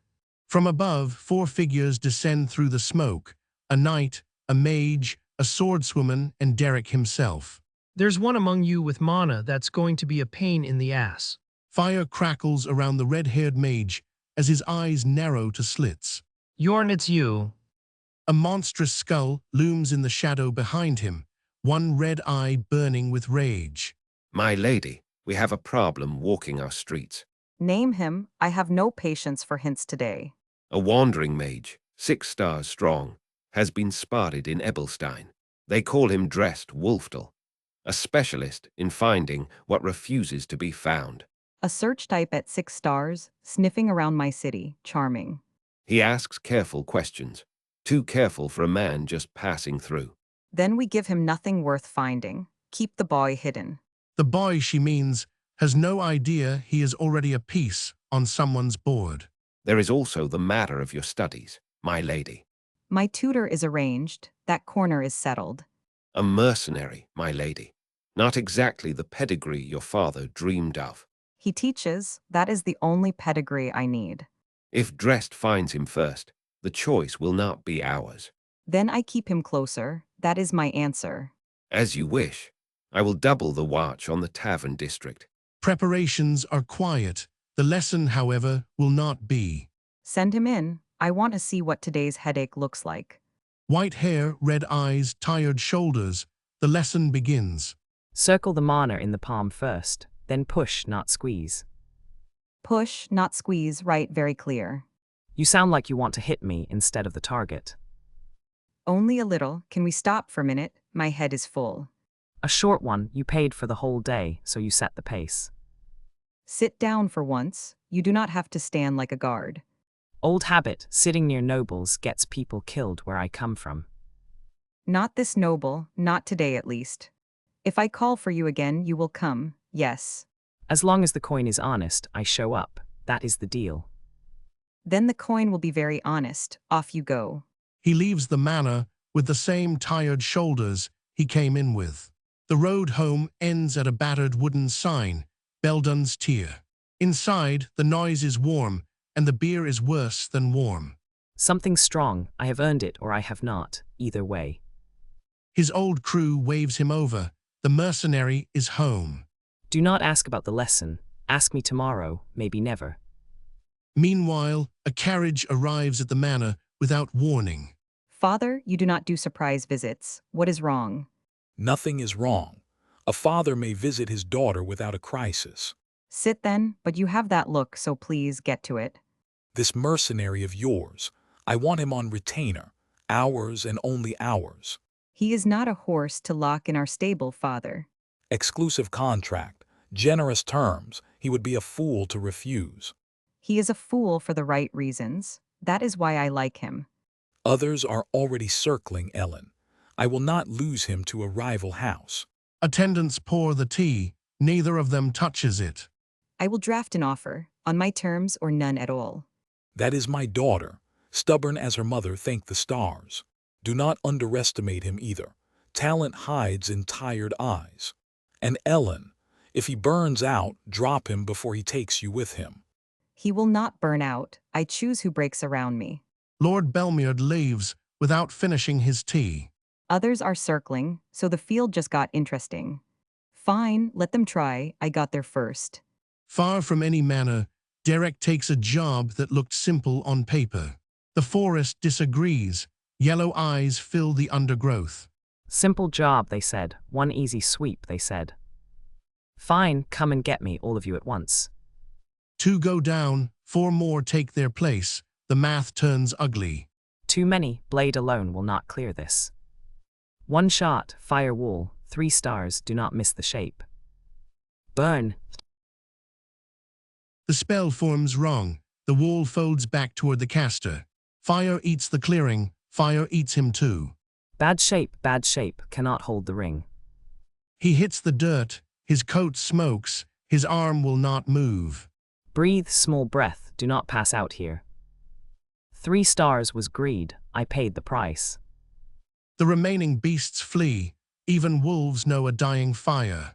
Alive, broken but alive, good enough for today. He drags himself out of the trees, 1 bad step at a time. The tavern lamps are still on. Somehow, they always are. Beldun's Tier again. Same corner, same stool, worse bandages. You look like a bonfire crawled out of you. What happened?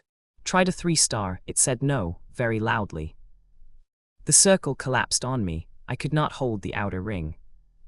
You are not a 3-star caster. You know that? Everyone knows that. There were too many. Blade would have finished before I did. Next time run. Bad odds beat a bad spell every time. Noted, add it to the list of things I ignore. Across the room, an old man sets down his cup and starts listening. Silver hair, simple robe, eyes that see too much. He crosses the tavern and sits without asking. Buy an old man a drink, and I will not report you for arson. You have the wrong table, Grandpa. Walk it off. 6 stars, search type. My name is Dressed Wolfdal. Ring any. 6 stars, you are joking. Please be joking. I never joke about star counts. Bad manners in my line of work. I am not here for you, not tonight. Tonight I am just curious. That is somehow worse than if you had come for me. Elsewhere, in a colder wing of a colder mansion, Another lesson begins. A blonde girl in blue trims her sleeves and lifts a hand. Cold shape hold, do not shatter early, do not shatter early. It held, look at that, it actually held. A grinning brother has been watching from the doorway for a while. So the little icicle finally froze something on purpose. Good job. Do not lurk, say what you want and go bother someone else. A little bird says you asked about a certain white-haired tutor. Your little bird has a big mouth, wring its neck. Ice magic, hire a fire mercenary. Bold and completely obvious. He teaches, that is all. I am not writing him love letters. Yet you will get there. I have seen your face when you scheme. I am not scheming, I am planning. Different word, different meaning. Sure, my little planner. So who else is planning at the same tutor? Do not tease me and interrogate me at once. Pick a lane. Fine, warning lane, watch your step. Bigger houses want him too. Bigger houses, meaning who exactly, say the name. Belmiard, the redhead heiress, has her hands on him already. Belmiard, of course, nothing simple ever. She got there first. That is a bad angle to fight from. First is not final, first just means she can be surprised. There it is, the scheming face. I told you it was on the way. Planning face, last warning, do not push your luck today. Good hunting, little sister. Try not to freeze anyone I like. He goes, she turns back to her desk and a very old book. Later then, first my chapter, where were we, Burge? The page turns, and the room around her turns with it. Inside the book, a pink-haired girl stands on cracked stone. Her name is Burge Deyes. Her side is bleeding, her smile is not. Across the ruin, the demon king of beasts drags himself upright. Little mage, you still stand. That is very rude of you. Rude keeps me breathing. Sit down and I might spare you. One more, big one, do not flinch this time. Burge Deyes, answer my name. A ribbon of red fire uncoils from her palm and finds fur. You dare put a leash on me. The beast lunges. The girl slides under a claw and comes up firing. Faster than the last one, not fast enough. You keep saying that and I keep still being here. Counter now right at the shoulder joint. Impact, bone hums. Something inside the beast makes a wrong sound. You cut deep, small girl, deep cut. I will remember this.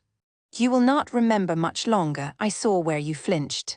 The tail, always the tail with your kind, predictable. Do not aim there, anywhere else, not there. My weak point, you said, now yours, lovely symmetry. Advanced binding, hold him where he lands. Magic sage's chain, wrap him, do not let go. Golden links coil around the beast and slam shut in the air. No off, get off, curse this. One clean strike and it is over, one is all I have left. If he lands a hit on me now, I do not stand back up. Hillen, if you are anywhere near, this is the moment. Behind her, blue light gathers into the shape of a man. Green lightning laces his shoulders. The air stops moving. The phoenix will not go to waste, not on my watch. You made it, then finish what I started, partner. Night hangs heavy over Belden's tavern, its windows glowing warm against the cold moonlit dark. Inside, a white-bearded stranger drains his mug in one long pull, watched quietly by a silver-haired mercenary with cold red eyes. Dressed Wolftel, it cannot be. Phew, your name is Derek, correct? Yes, that is correct. He knows of me, someone like him. If it is not too much trouble, could we speak a while? Just the two of us. Derek stares back in silence, his crimson eyes weighing the old man. Moments later, the two step out into the cold blue night together. Your magic talent is far too ambiguous. I am sure it is a truth no one has told you, since your skills are quite outstanding. Then, why are you working so hard? What do you hope to achieve by learning magic? I do not have any grand ambitions. Only, since I have grasped even a thread of talent, I am simply curious to see how far and how much further I can go. The old mage's eyes soften. He is weighing something ancient in the boy's quiet answer. As a commoner, if you dream of reaching a higher realm than you stand at now, you are little lacking as you are. Would it be all right if I helped you? Derek freezes. Shock cracks his calm mask as a name rings again in his mind. Dressed Wolftel, the legend himself. Born a commoner, he had already reached 2 stars by the time he became an adult, and by the time he took a wife, he had climbed to 3. He returned to his village and taught every commoner willing to listen. His birthplace became an ivory tower for those born without name, and when he crossed into the fourth star, the commoner-born mage became a spiritual pillar for the whole underclass. Then one silent night the rain came, and with it ruin. He returned home to find only silence and shattered wood. The floors were wet with something that was not rain. His family, his students, every soul he had lifted up slaughtered like cattle. Drest's face empties. Terror, grief, and something colder than both bloom in his hollow eyes. Has that dressed fellow calmed down a bit yet? Yes, my lord, Drest has gone into hiding, and those arrogant commoner mages have quieted down as well. Vulgar things getting scared and tucking their tails so easily. Indeed, why would commoners be so greedy for magic in the first place? And if Drest ever dares show his face again then? But behind him, a shadow moves. The nobleman's blood drains as terror finally finds him. A single silver stroke. The nobleman's head strikes the polished marble. A hooded ghost stands beside the next lord, cloak dripping crimson. Drest. The nobleman crumples against the window, blood weeping down splintered glass. Drest walks between them like a slow tide, sword low, hood heavy, silent. God. One by one, the men who mocked him fall. Please spare me. I'm sorry, I'm so sorry, please. The blade answers. There is no mercy left for the men who buried his family. One by one, the powerful learn at last what fear truly tastes like. The manor is left in ash and smoke, a warning written in ruin. For 30 long years after, he lived on the run from the imperial family and the nobility. And when Drest surpassed the 5th star to become a 6-star mage, he vanished into the wilds beyond any border they could draw. At last, the imperial family understood something. If we keep Drest as our enemy, this kingdom will fall. So they protected their own authority the only way left to them, by granting him a title. Under the stained glass, the court publicly acknowledged that Drest's vengeance had been just, and so Drest became the first man in an age to earn a noble title on magic prowess alone. And I can be taught by such a man. The red-eyed mercenary meets the old legend's gaze. There is nothing left to weigh. There's no reason to refuse. Elsewhere, under a wide and cloudless sky, another game is already in motion. Ebelstein Noble District. In the Cleon Hall Central Conference Room, 3 great men are drawing the borders of a kingdom. Grand Duke Duplain, if you truly plan to expand north of the Belcos Peninsula, you should be careful of the labyrinths in the White Zone. If necessary, I can dispatch our knights to assist you. Grand Duke Andelof Kellogg Veltus, master of Ebelstein and no man's friend. The knights you speak of, could they perhaps be those lowly mercenaries? It must be difficult to manage such a vast territory with only private soldiers. Of course, giving up the territory is also an option. It seems our meeting is mostly wrapped up. Since you have come all the way to Ebelstein, why not go see your children's faces now? Come to think of it, I heard your daughter Elent fought on par with Azeline. Yes, though she unfortunately lost. She is finally letting her talent bloom.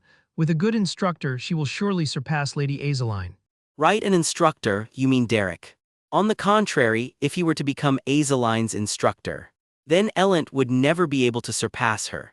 Belmyrd's smile thins to a blade behind his wine glass. Do you think he is the type to move based on personal ties? You have not grasped his character at all. Just who is this Derek that these two are so desperate to get him? I should tell Denise to look into him. The next morning, Belmyrd arrives at a modest tavern on the edge of the district. Belden's Tavern. Welcome, welcome. The tavern master's easy smile falters the moment he recognizes the crest on the Duke's coat. Are you this mercenary corps commander? A single mug of ale sits between them. Neither man reaches for it. Actually, Derek has been missing for a few days. A few days ago, he said he was refusing all requests, and then he simply vanished. Since there was no reply to the letter my head butler sent, I have come in person. We have been asking around and searching for him too. He vanished. Belmyrd's fingers curl tight, his jaw working under his beard. I'll have to find him myself. Or Veltus, no, there was no such rumor. Has Duplain already snatched him up? Outskirts of Ebelstein. Grand Duke Veltus's estate rises white and silent against the morning sky.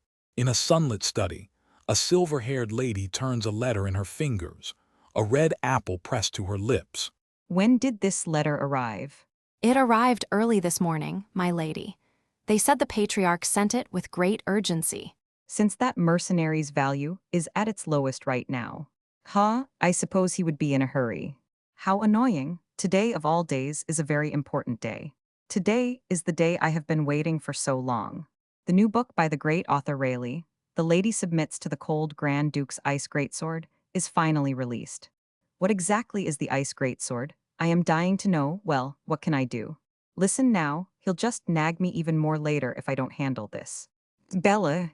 A pine-crowned mountain stands alone under a cold, star-scattered sky.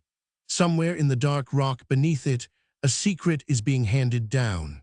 Blue crystal light spills from a hidden cavern, and the wind moans between the frozen spires.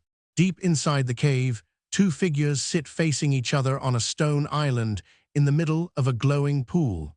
An old master and his young student. Close your eyes and release your mana as a fine mist. Then feel the mana as it touches objects and bounces back to you. The white-haired boy listens with his eyes shut, sweat beading at his temple as he strains to feel the invisible current.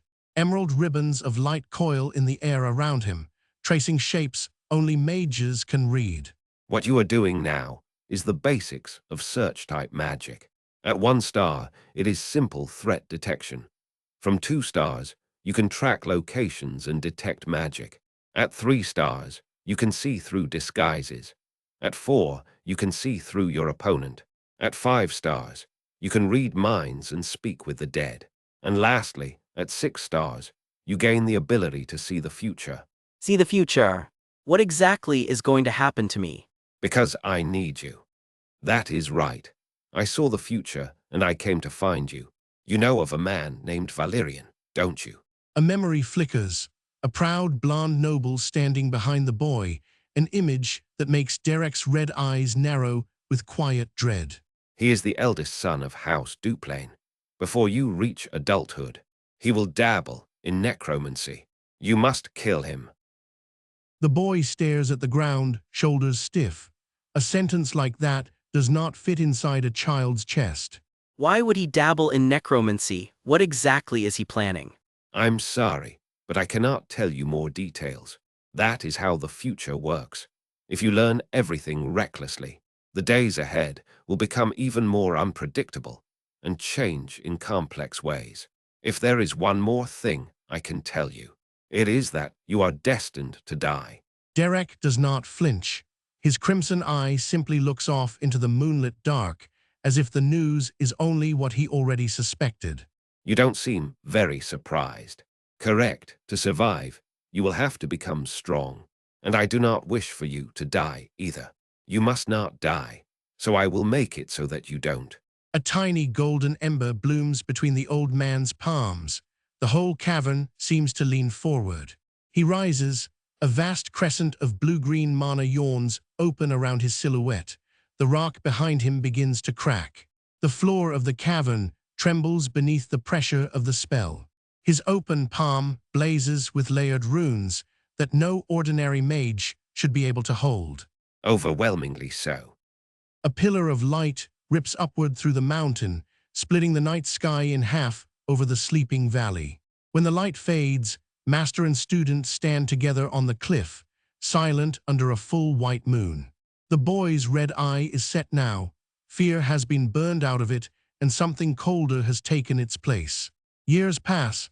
The mountain gives way to a walled city of red roofs and stone streets.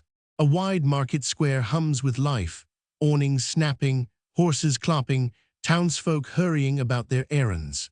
A carriage cuts across the crowd, iron wheels rattling on cobblestone, the driver only half watching where he is going. Hooves crack down toward a small pale figure crossing the street. A dark-haired maid yanks her mistress back by the arm. The silver-haired young lady stumbles, eyes wide, with the surprise of nearly being trampled. Whoa, lady, are you all right over there? I'm going to walk from here, so you stay and rest. Yes, my lady. Bella, why is everyone staring at me? I wondered. The maid looks her mistress over with the flat gaze of someone who lives in the same house as her. Could it be because? I'm pretty. My lady, your room is a mess, you barely wash. And you just lie around in a heap reading books. Your usual self is quite a sight, but I think you are even worse when you're like this. Oh my, Bella, you are so good at joking. I wasn't joking. Shouldn't we hurry a bit if another house takes that man named Derek? That mercenary, you said he rejected every request and went into hiding. Did you even hear me? He is not someone who hates money, so why? Did something more important than money appear? In her mind's eye, she pictures him, cloak drawn up, a sphere of blue mana glowing calmly in his palm. Magic, for someone who handles that level of magic at such a young age, if it's something more important than money, it's... He either found a great grimoire or found a great teacher. So of course he would reject requests. If that's the case, he wouldn't have time for mercenary work. But that mercenary left the Duplain mansion of his own accord, didn't he? There is no better place to train in magic than there. Which means... he found something even better than the Duplain mansion, could it be? A silhouette rises in her thoughts, an aged sage crowned in golden light, a 6-star. Lady Denise, we've arrived. Oh. Lantern light spills from the doorway of a timber-framed tavern. A weathered wooden sign creaks above their heads. Welcome. Come. Oh dear. A pale noble girl and her maid, standing in a mercenary tavern like two pearls dropped onto sawdust. Now even a young lady is coming here personally. We don't know where Derek is either. 3 teams have already come and gone this morning alone. There's nothing more I can tell you. Pardon, we will. Thank you for the answer. Let's go, Bella. I need to check the carriage transit records. Yes, my lady. A wagon wheel sign swings above a narrow door. Ebelstein Commercial District, Coachman's Guild. My lady, how did you know Sir Drest had visited? It's so obvious. That mercenary left a 5-star mage's mansion of his own accord. He is so serious about magic, yet he abandoned a 5-star teacher. Which means you would need to bring in a 6-star to pique his interest. I also just happened to know that a 6-star mage was coming to Ebelstein, and that young man fell for it beautifully. Could it be that? I'm smart. You never really use your brain, so I'm not sure. Oh my, Bella, you're so witty today. I'm just being objective. Sigh, I'm exhausted from being so capable. I want to be incompetent, Bella. Do you actually enjoy me talking back to you? What? You always only see my pretty side. You really never listen to a word I say. But even if we find him first, will we be able to recruit him? I heard even the great Duplain and Belmeard are after him. Oh, Bella, that's the easiest part, a honey trap. He's a hot-blooded young boy, isn't he? And rejecting such a beauty, impossible. But the competition is Lady Azelin. Oh, why are you like this, Bella? I'm prettier, right? I'm prettier, right? This is the only thing you actually listen to. Denise flips through the guild's ledger, running a fingertip down the coachman's entries. I found it about a week ago, a boy in a robe with a travel pass. The outskirts of Ramhall Hill, the Lasper Great Cave. A pale blue chamber deep inside the mountain. 2 silhouettes sit in meditation on a shining pool of ice. The old master opens one eye. His head lifts as if he heard footsteps that were never quite made. It seems someone has come. They seem to be from house. Veltus, they look like your guests, so go on out. Derek opens his red eyes, calm as a blade being drawn. Icicles hang like glass teeth from the ceiling of the passage. Lady Denise, I think it's better if we don't go any further. Maybe we should report to the Patriarch and come back with soldiers. I can't do that. I wouldn't be able to take credit if we do that. Besides, what if we move the soldiers and another house catches wind of it? Aya, my lady, over there. Aya, monster. 2 burning red points drift out of the pitch dark of the passage. Wasn't this place supposed to be completely cleared? I'm not confident in offensive magic. Bella, stay behind me. Sweat beads at her temple as she raises a trembling hand and starts to shape a spell. But I have no choice but to try. A dark ring of runes flickers to life at her fingertips as she reaches into her weakest school of magic. A step echoes in the dark. The red eyes drop into focus, and it is not a monster at all. What brings you to such a humble place, Lady Denise? The mercenary. The three of them stand together in the pale blue cavern. Hunter, prize, and witness all measuring one another in silence. Now then. Under a cold blue moon, a young noble lady in a pale dress hurries toward a shadowed cavern, her maid close behind. Silver hair spills over her bare shoulders. She locks eyes on the cloaked figure waiting in the dark, breath tightening with nerves. Did Derek write? Yes, that's correct. Oh, what a relief. She lifts the hem of her skirt in a delicate curtsy, moonlight glittering on the fabric as she plays the picture of shy noble grace. I came here because I really wanted to meet you, Derek. I wanted to have a conversation with you, even if just once. Indeed, what a pleasant conversation. His voice is flat as a stone. Denise's smile freezes, a tiny bead of sweat trickling down her flushed cheek. She recovers, twirling her skirt with practiced coyness, silver hair fanning out in the cave's soft glow. Well, actually, I can't tell you how many times I've met you in my dreams.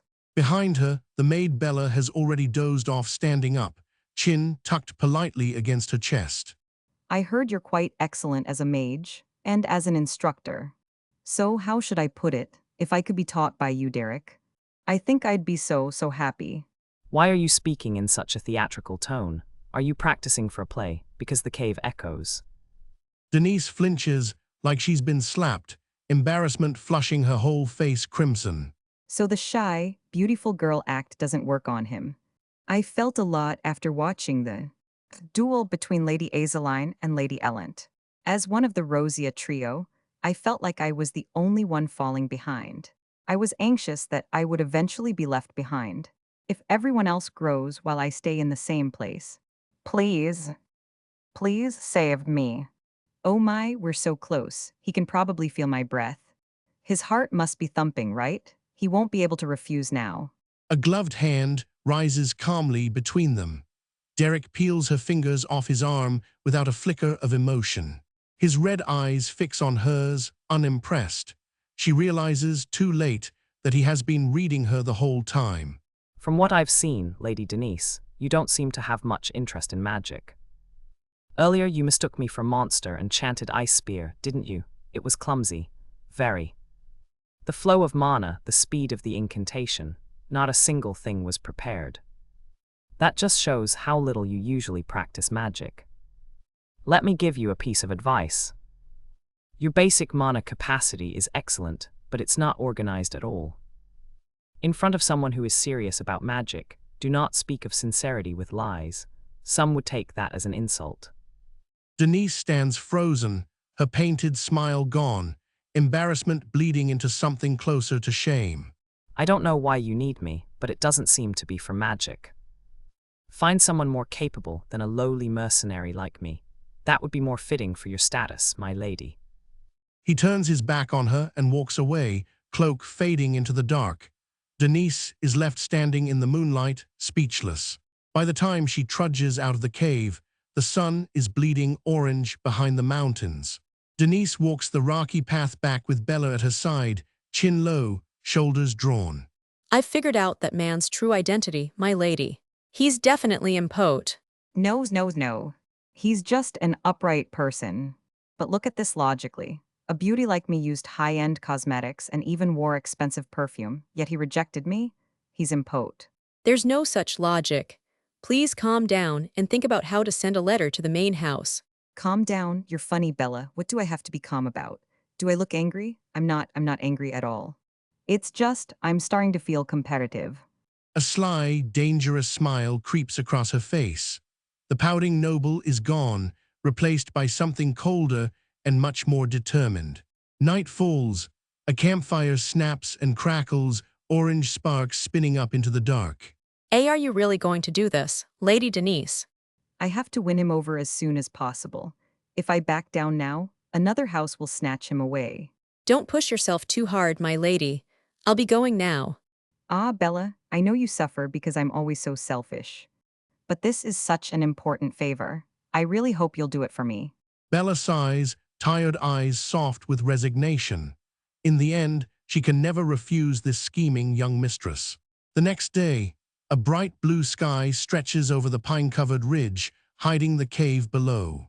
Inside, Derek sits cross-legged, meditating in silence, when small footsteps come stumbling toward him. HNGH. HMPH. She sets down, a heavy wooden crate crammed with fresh bread and wine, panting from the climb. Phew. What is all this? Oh, it's nothing much. There isn't much I can do, but I'll assist you so that you can focus on your magic training, Derek. Doing this won't change anything. I feel like I'm growing just by watching. Don't mind me. If you're human, you'll eventually feel fond of someone who gives so much. Like me all you want, be as grateful as you want. In the end, I'll be the one laughing. Then I will accept this gratefully, though I still won't be your teacher. He took the bait. Derek bites calmly into a loaf of bread, chewing without a shred of guilt. He's rejecting me while eating it right in my face. What kind of guy is he? Thank you, though I won't be your teacher. Derek, I brought some food and magic crystals today. Good morning. Our head chef said he'd prepare a full meal for you, Derek. Thanks, I won't do it though. Derek, look at this. It's a refined ore. I thought it might be helpful to you. If I'm being this nice, shouldn't he at least act a little swayed? That selfish exploiter. Lady Denise, we have a problem. The head butler of House Duplain is coming this way. Bella, let's hide now. What about the tent? A column of armored guards and rigid maids marches up the ridge, an old butler in a black coat leading them like an army on parade. We come with a formal request to become Lady Eberstein's magic instructor. Deep in a cavern lit by cold blue moonlight, 3 figures gather in the shadows. It is an honor to make this offer to you, sir. A gloved head butler and a stern woman stand before the young mercenary Derek, a folded letter in his hand. A magic teacher for Lady Ebelstein.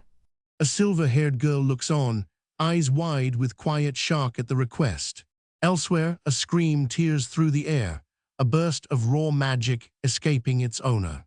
A startled maid whirls toward the sound, her master's rage rattling the mansion walls. Immediately, you would come with us right now. No. Only after I finish my training here. I'm sorry, at my current level, I cannot be of much help to Lady Ebelstein. I do not wish to teach magic half-heartedly. The silver-haired girl lowers her eyes as the refusal settles between them. The scene shifts to a grand mansion under a bright morning sky, spires cutting into the clouds. Oh, really? Yes, Lady Eberstein. Yesterday evening, the head butler went to see him personally. Oh, you should have told me. I was going to ask him myself. This is about welcoming my teacher. The student should go in person. I must go now. Please gather the swiftest soldiers. Night falls over the ridged mountains, clouds sweeping across a bruised sky. At the mouth of the labyrinth, a small campfire flickers beside a rough shelter. A pale hand clenches the fabric of a cloak, knuckles white with strain. Ellen leans against the shelter, a bead of sweat sliding down her jaw. She closes her eyes and lets out a long, shaky breath. Let's head back tomorrow morning, Bella. Up quickly, my lady. Yes, I understand. Because you're smart, as they say. Ellen huddles by the fire, arms wrapped around her knees, her silver hair catching the flame. Oh, how did you? No, of course not. What are you saying? I used to achieve anything once my stubbornness kicked in. But this time, I don't even want to be stubborn. That mercenary mage. He is not someone moved by a person's background or money. He seems to move based on something far more important, a value. Bella watches her mistress in profile, catching the strange softness in Ellen's face. Why do I feel so drained? At my current level, I cannot be of much help to Lady Ebelstein. I do not wish to teach magic half-heartedly. Is everyone so sincere? Loose stones rattle across the moonlit rock as the wind sweeps low. A full moon rises, painting the labyrinth walls a ghostly silver. Glowing blue runes flicker to life on the ground, tracing an ancient circle. Within the swirling azure vortex, Derek sits cross-legged, magic winding around him like smoke. A soft thud, and Ellen slips from the shadows, eyes trembling as she watches him work. Ellen hesitates at the edge of the circle, her cloak trailing on the cold stone. I interrupted your training. She stands beside him, small and quiet, her long silver dress dragging in the dust. Can I sit next to you? You look a bit different today. Because I'm speaking casually. Know your eyes. Thank you for everything. I'm sorry for being a nuisance all this time. I'm going to stop now. I hope you find a good teacher. Teacher, my foot. It's all politics and acting. I only tried to keep you on our side because you became famous. But you're way too proud. Since you'll go to Ebelstein anyway, I should step out. Why do you hate magic? Well, I used to like it a bit in the past. No, actually, that's not it either. I just liked being praised. Magic was just a means, and what I wanted was praise. In a sunlit study, a younger Ellen sits alone among towers of books, a spellbook open in her lap. I studied hard while being called a genius. Why am I doing this? What am I even doing? So I stopped. What, that's all. One is bound to get tired of praise eventually. You're actually listening to my story. I thought I'd just be talking to myself before leaving. Safe travels. I'm jealous. I'm jealous of someone like you who doesn't question the notion of hard work. Well, if we ever meet again, at least say hello. Ellen presses a hand to her chest, a small, grateful smile touching her lips. By morning, Bella walks at Ellen's side across the grassland, a poised young lady returning home. Ellen glances back over her shoulder as soldiers escort her along the wooded path. The Veltus estate rises against a brilliant sky, domed towers gleaming in the sun. Ellen pauses in the grand entryway, silver hair drifting in the breeze. Ebelstein was rejected. Because his training isn't over yet. That's different from a rejection, though. You should stop worrying about this matter now, my lady. Right, I suppose he'll live in a cave forever and become a bear, like that legend from the East. That was a bear becoming a human. Anyway. Does he think he's the only one in the world capable of magic? Oh, and a guest has arrived to have a meal with you. A guest who? Ellen strides toward the dining hall, curiosity flickering behind her calm expression. Father, good mornings. Across the polished table, red eyes flick up over a forkful of steak, Derek himself casually eating. Good morning, Father. Behind the sweet greeting, her ice blue eye is sharp and calculating. Silverware clinks against fine porcelain as breakfast begins. Across the long table sits a white-haired boy with red eyes, a mercenary who does not belong in a duke's dining hall. The young lady of the house pauses, her elegant smile faltering. Hi. Weeks earlier, deep inside a stone cavern, a lone boy sits cross-legged, wrapped in cold blue flame. The mana around him roars like a living wind. Sweat beads on Derek's brow, his jaw set in fierce concentration. Ribbons of blue mana spiral around him, pulled toward one invisible focus. Just a bit more, the mana. It's aligning the flow of mana into a single point. The cavern trembles as the compressed mana screams toward critical mass. His eyes squeeze shut, holding the tidal wave in his mind's grip. His eye snaps open, glowing blood red, the moment of breakthrough. A thunderous crack splits the stone. Blue mana erupts around him in a blinding vortex, tearing the cave floor apart. Dust and rubble crash down in the aftermath.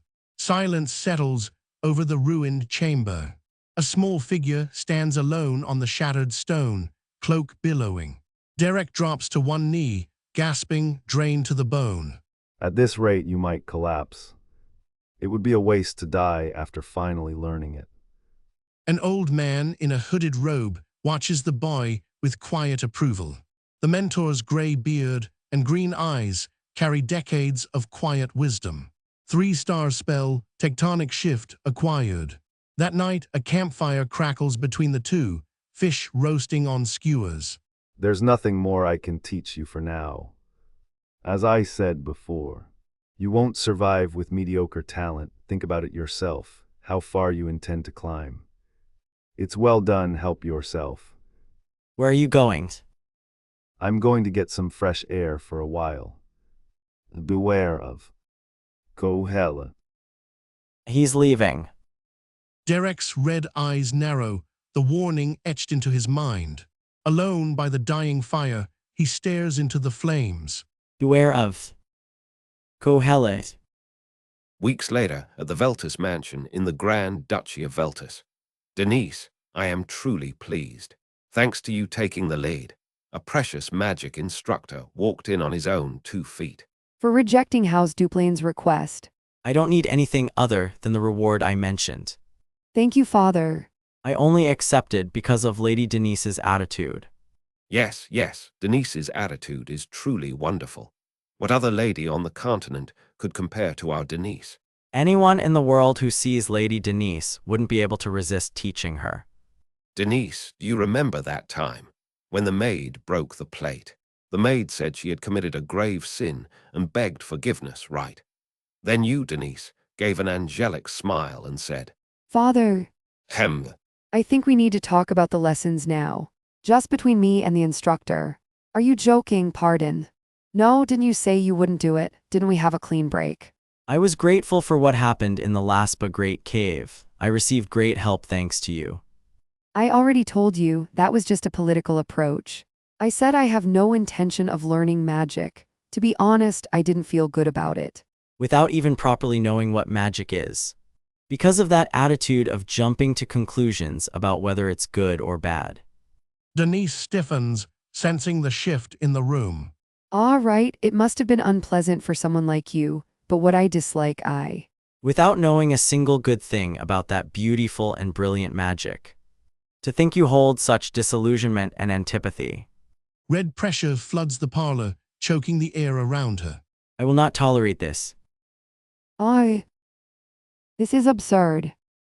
His crimson eyes lock onto her with cold contempt. I shouldn't have provoked him. Elsewhere, in the Ebelstein noble district, a different lady prepares for the same request. Lady Azeline, dark-haired and composed, studies herself in the mirror. She meets Derek in a quiet stone courtyard, guards keeping their distance. Your foundation is already so firmly set. Azeline listens quietly, her poised expression unreadable. Lady Azeline, it seems better for you to learn from an instructor of the same school of regulations. You have nothing to learn from me. My apologies. He's already made a firm decision. Later, alone in her drawing room, Azeline rests her gloved hand against the tall window. The standard, I believed that was everything. I was simply not free. My lady. Ah, yes, come in. A letter has arrived from the main house. Young Master Valerian's departure ceremony is next week. What kind of letter? Oh, is it next week already? Since it's his first departure ceremony, I must prepare a good gift. Azeline sets her thoughts aside and returns to her duties. Meanwhile, across the district, something hits the floor with a heavy thud. A stool lies overturned on a moonlit parlor floor. Denise's mansion, glowing softly against the night sky. He's truly out of his mind. Why force it on others? He was glaring with his eyes wide open, saying I don't know a single good thing about magic. Magic is only good for him, why force it? Oh my, if you've realized that. Then you won't force me to read those vulgar novels anymore, right? Sigh, Bella. I don't find those novels interesting. No, that's not it. If I bring in someone as a teacher who solved Duplain's headache. To think that you don't know a single good thing about those beautiful and brilliant works. Gained Ellen's recognition. And even kicked Azeline to the curb. Do you know what the worst part is? Please go to sleep. Just listen to me. If even under such a teacher, I don't achieve anything. It'll make me look so incompetent. Can't I just fire him with my own authority? I just want to live by lying down and reading novels. If you fire Derek, won't your allowance for those novels be cut off? Denise's blue eyes widen, the trap of her own schemes snapping shut around her. Arg arg. Under a vast starry sky, two figures rest beside a dying campfire, a grizzled old mercenary, and a slight white-haired boy listening in silence. It would be wise to maintain good relations with the three major noble houses. Only then will you be able to look after yourself. That being said, there is no need to swear loyalty to any single side. Rather, walk the tightrope between the three houses. Keep them anxious. The boy Derek says nothing, his cold red eyes reflecting the firelight. The lesson burned deep into memory. Years later, a grand mansion basks in the late morning sun, quiet and serene. Inside, silver-haired Lady Diella is sprawled across her bed, snoring without a care in the world. Then a dark, cloaked figure steps into her chamber uninvited, boots thudding across the floor. Adorg. What the? Who let you in here? Are you crazy? I am not crazy. The sun is high in the sky, and since you would not wake up, I simply made a loud sound. That is not it. Can you not see I am in my pajamas right now? I can see that. Please change and come out within 5 minutes. Diella clutches her pillow to her chest, cheeks flushed, silver hair spilling everywhere, utterly mortified. Yes, that is correct. One should not overdo it on the weekend. Then why are you making such a fuss in the morning? Not overdoing it is different from failing to maintain the basics. Hey Derek, there is a limit to being rude. It is only natural to maintain a minimum level of refinement, even on weekends. As your employer, I do not agree with you. You are the one who decided what is natural, right? As my employee, should you not operate within the rules I have set? This is the contract, written by Grand Duke Veltus himself. Diella squints at the elegant handwriting, dread crawling up her spine. My employer is the Grand Duke, and he has delegated all authority over your magical training to me. Wait, I never heard about this. Now then, I will explain today's schedule. After a light breakfast, we will assess your search type magic. Then you will relearn combat type elemental magic from the basics. In the afternoon, you will have physical training, followed by lessons in mana utilization. Wait, you just said we would not overdo it because it is the weekend. Yes, that is correct. And maintaining the basics is a difficult task. Cold sweat runs down Diella's face. Her doom is sealed. This crazy man. Across the courtyard, the maid Bella comes charging in with a bedsheet like a knight to the rescue. Diella bolts across the lawn, silver hair streaming behind her, Derek in cold pursuit. Bella, save me. He help me. Of course, my lady, right this way. Tears stream from Diella's eyes. As her last hope crumbles, Bella smiles and hands her over. The training grinds on without mercy. Derek holds her wrist over a stack of books, forcing her to study. By evening, she is dragged across the mansion grounds under a rising moon, drills endless. At last, night falls over the mansion, its windows glowing softly. In a bath of bubbles, Bella scrubs Diella's aching shoulders, while the young lady sulks like a broken doll. You are just like him, you have no blood or tears. Bella, I am just going to die. Bella, why on earth are you being like this? You have completely changed since meeting that guy. Diella sinks deeper into the bubbles, until only her miserable eyes peek above the surface. Without blood and tears, a human dies. Bella, who are you imitating? It is scary, I am getting goosebumps. That cunning guy made a contract with father, so I cannot even fire him. Then try telling the Grand Duke. Tell him to fire the boy. Oh right, let us say Derek has no skill and is really lazy. I refuse. Bella, you have to back me up. You say that, my lady, but you know you cannot actually do it. He is the instructor. Right. But he never compromises when it comes to the house's honor. Father might be flexible with other things. Later that night, blue slippers tiptoe down a shadowed corridor. One small rebellion is about to begin. Finally, I can finally read my novel. You should probably just sleep, my lady. No, if I give in once. Gaw, you scared me. What are you doing here? I thought you went home. Do not tell me there is more training left. What nonsense are you talking about? What good is there in overdoing it? I am just here to tell you tomorrow's dawn schedule. Blah blah blah, I cannot hear you, I cannot hear you. Guards, get this strange person out of here. Time skip. Diella lies flat on her bed like a corpse, drained to the bone. Bella, it has been 3 years since then. It has been 3 days. Liar. Well, since you are attending the Rosier Salon meeting today, there will be no training. Oh right, today is the meeting day. Let us hurry, Bella, before that crazy man shows up. Ah, you scared me. Today, for the lesson on basic physical strength and theory. Sunset spills over the countryside as a lone carriage rattles home along the dirt road. Inside, Lady Denise slumps against the window, her silver hair spilling under a wide sun hat, her arms wrapped in linen bandages like a beaten prisoner. The sky burns orange above the trees. Only the steady clip-clop of hooves fills the silence. Derek is waiting at home. Just the thought drains the color from her face. You were so full of energy during the meeting, milady, but now that we're heading back. No. You look like you're being dragged to your own execution. Obviously that demon, that pervert, that beast. A soft blue glow flares to life in Denise's palm. Bella's eyes go wide with alarm. My milady, what are you doing? I'm going to flip the carriage with magic. I'll stage a little accident and voila, no more training tonight. Am I a genius or what? The magic gathers, delicate and dangerous, hovering just above her gloved fingertips. Bella's flat, red-eyed stare says everything her polite mouth will not. But as the mansion rises into view, Denise spots something that makes her forget the whole plan. Hello? What? Why is Derek chatting so cheerfully with Mr. Feb the gardener? Now that you're back, milady, please head straight to the study. Tonight, you'll be studying theory. Hello? She stares, thrown off balance. You're from books.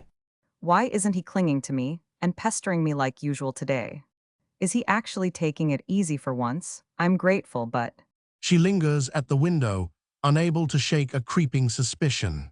From behind the glass, she watches the courtyard below. Hello? Derek, sleeves rolled up, is crossing blades with one of the household guards, sparring like an old friend. Hula? Now he's crouched beside an elderly maid, coaxing a glowing blue flower to bloom from a potted stem. Suspicious. She folds her arms, silver hair spilling over her shoulder as her gaze narrows in cold distrust. This is way too suspicious. What is milady? I'm talking about Derek. Lately, he's been chatting with the servants far too much. I don't know what he's plotting, but Bella, you must never let him sway you. You're on my side, right? You won't be won over, will you? Don't worry, milady. Being by your side is what I love most. The very next morning, Denise looks out and sees Bella laughing beside Derek in the courtyard, a basket balanced between them. Bella. She presses her forehead to the glass, betrayal written all over her face. Bella. Tears burn at the corners of her wide blue eyes, a book clutched to her chest. Derek, what the hell are you up to? The evening sky burns red as she storms out to confront him. This mansion is my mansion, and everyone here is mine. I don't know why you're stating the obvious. I know you're trying to win my servants over. Stop whatever scheme you're planning, and just teach me magic. It's true I've been getting closer to the servants, but I'm not plotting anything. Anything. Then, what are you trying to do by getting close to them? This is making me uneasy. Well, it's because I need to know more about you, milady. Knowledge, the more I know about the one receiving my lessons, the better I can teach them. Then, what did they say about me? That I'm prettier than Azeline or Ellent. I heard you find everything exhausting and lack motivation. Denise's face falls, static crackling around her like a struck idol. But I also heard that when something important comes up, you take charge more than anyone else. My second rebellious daughter was exactly like our young lady. I might get scolded for saying so, but she's like a daughter to me. Some days she complains the seasoning is off, but the very next day she orders the finest expensive salt for us. She even stayed by my side all night when I was ill. Now I'd risk my life to protect her. Seeing her asleep beside me, MMPH. I almost took a bite out of her because she looked so adorable. Denise blinks up at him, cheeks pinking, the mask of the spoiled lady cracking just a little. They only said nice things to be polite. I was just doing my duty. And also, A single red eye glints beneath Derek's white bangs, sharpening with quiet mischief. I heard you're a talented writer. A writer? What are you talking about? I don't know anything about that. You're writing a novel called The Arrogant Sir Robane, aren't you? Huh? And why on earth is Derek reading it? I especially related to Tracy's past. Though Sir Robane felt a bit over the top, subtle romantic feelings are one thing, but 7 entire pages describing his raw masculinity. Arg. Those descriptions were remarkably vivid. Calleras. Well, I wasn't lying. Wanting to understand my student is only natural. Along with... Where? She flees, mortified, tears streaming down her burning cheeks. The next morning, a firm knock echoes at her bedroom door. Good morning, milady. Derek? Huh? What are you talking about? Writing. Did you stay up riding again last night? You really should sleep at night, milady. Writing? What I mentioned yesterday, have you already forgotten? By the way, about that balcony scene in Volume 9. That sudden explicit description caught me off guard. Good heavens, am I still dreaming? I need to wake up. I need to go train my magic, right? Is now? She scrambles for any excuse to escape, cheeks aflame. Days pass, the mansion basks in a golden afternoon glow. It's been around 10 days since your magic instructor arrived here. How is it, have you adjusted, dear? The red-haired lady lifts her cup with polite grace, watching Denise over the rim. If hell exists, this must be it. Yes, well. By the way, have you heard the news? Pardon, what news? I can tell just by looking, she must be having a hard time. I heard Lady Diella's debutante will be held soon. That useless, Lady Diella. Far away, moonlight silvers the towers of the Grand Duchy of Duplain. Rosia Hall. A blonde girl lifts her eyes from a book, unimpressed. Why would I go there? It's part of the preparations for your debutante. You'll attend next week's gathering. Fine, I'll give it a shot. A pale sky drifts above the spires of the capital, quiet before the day's small storms begin. High on the hill, the Duplain estate stands like a polished dream, its glass domes catching the morning light. Inside a garden pavilion, tea is poured for 2 young ladies of the house. One dark, one gold, both a little tense. I don't understand why I have to join the Rosia salon. Honestly, besides you, there's Lady Ellent and Lady Denise. The rest aren't really worth mentioning, are they? It's not like that, Diella. There are many people there who are both refined and fascinating. Ahem.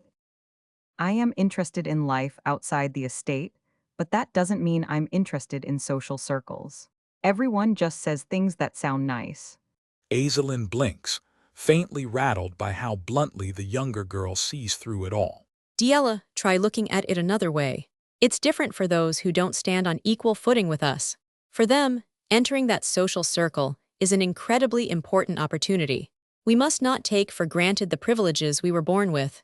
We should accept them with gratitude and with hard work. In that sense, joining the salon would be a valuable experience. You'll get to meet all kinds of people there. Aizelin smiles, her eyes closing softly, hoping the little speech has landed. If you put it that way, I'll think about it. Besides, I was planning to visit at least once anyway. A soft question crosses Aizelin's face, as if she can already sense what her sister is quietly plotting. By the way, in that case, you'll also be able to recruit your own servants. Then can I recruit that mercenary from the village as my magic instructor? Diella, I know what you're thinking, but you know too, don't you? Derek is teaching Lady Denise right now. I know. It'd be rude to just take someone already tied to another family. It just crossed my mind, all right? Just crossed my mind. Diella sips her tea with the smug little smile of someone who absolutely will not let this idea go. Oh dear. Elsewhere in the capital, another noble house rises against the sky, its calm exterior hiding a very different scene. The Ebelstein noble district, the Denise residence, Ragged breathing spills across the garden. A silver-haired girl slumps in the grass, bandaged arms trembling, her breath coming in exhausted little gasps. Intercept enemies outside your line of sight. The mercenary stands over her, eyes shut, focused, entirely unmoved by her suffering. Then his eyes open. Red as blood, sharp as knives, they lock onto her like a predator sighting prey. Isn't magic supposed to be fun? Isn't magic supposed to be fun? Exactly right, magic is very fun. You can feel the changes in your mana, can't you? That sharp sensation of detecting. Even the slightest differences, there's no way something like that wouldn't be fun. This is about training the mana within you to reach greater heights. More sensitive, more precise, sharper, more controlled and freer. That is magic. Fun, he's terrifying. Cold sweat traces down Denise's cheek as she tries not to shake in front of him. It's very fun. Ugh, Bella, what part of this looks fun to you? You have no idea how exhausting this is. Oh, because I'm only watching, it looks fun to me. Denise stares, betrayed by her own maid, hair drifting like she has just been shot through the heart. You still haven't understood the joy of magic. Those red eyes narrow again, cold and evaluating. Seriously, look at me. Does this face look like someone enjoying magic to you? I'll increase the intensity, enough for you to truly feel the joy of accomplishment. A fist snaps up beside his head, sparking with mana, casting a monstrous shadow across her. Her eye blows wide, pupils shrinking to needle points. Her mouth opens in a silent, horrified gasp. Wait, it's fun, it really is. It suddenly feels really fun now, Derek. I truly feel it, this is so fun. I love magic more than anything else in this world. I swear, I love magic so much. Excuse me, I must be going. I need to prepare an even harsher training schedule. Denise collapses in the grass, watching her tormentor walk off to plan something even worse. Don't make it worse, damn it. The scene shifts to a bright salon terrace, where two noble ladies sit gossiping over tea. So that young lady. Goodness, that was quite surprising. A third lady leans in, gushing. That writing was truly beautiful. Off to the side, Diella stands alone, arms folded, thoroughly unimpressed by the whole performance. I'm sick of seeing those girls acting all pretty and noble. Bleg, look left. Look right. No. Across the terrace, a silver-haired girl catches her eye. Lady Denise herself, poised and quietly beautiful. So that's her. Skirts sweep across the polished stone as Diella walks straight at her target, ignoring every whispering lady in her path. Lady Denise of House Veltis. Yes. I'm Diella of House Duplain. She stops right in front of her, chin up, absolutely refusing to curtsy.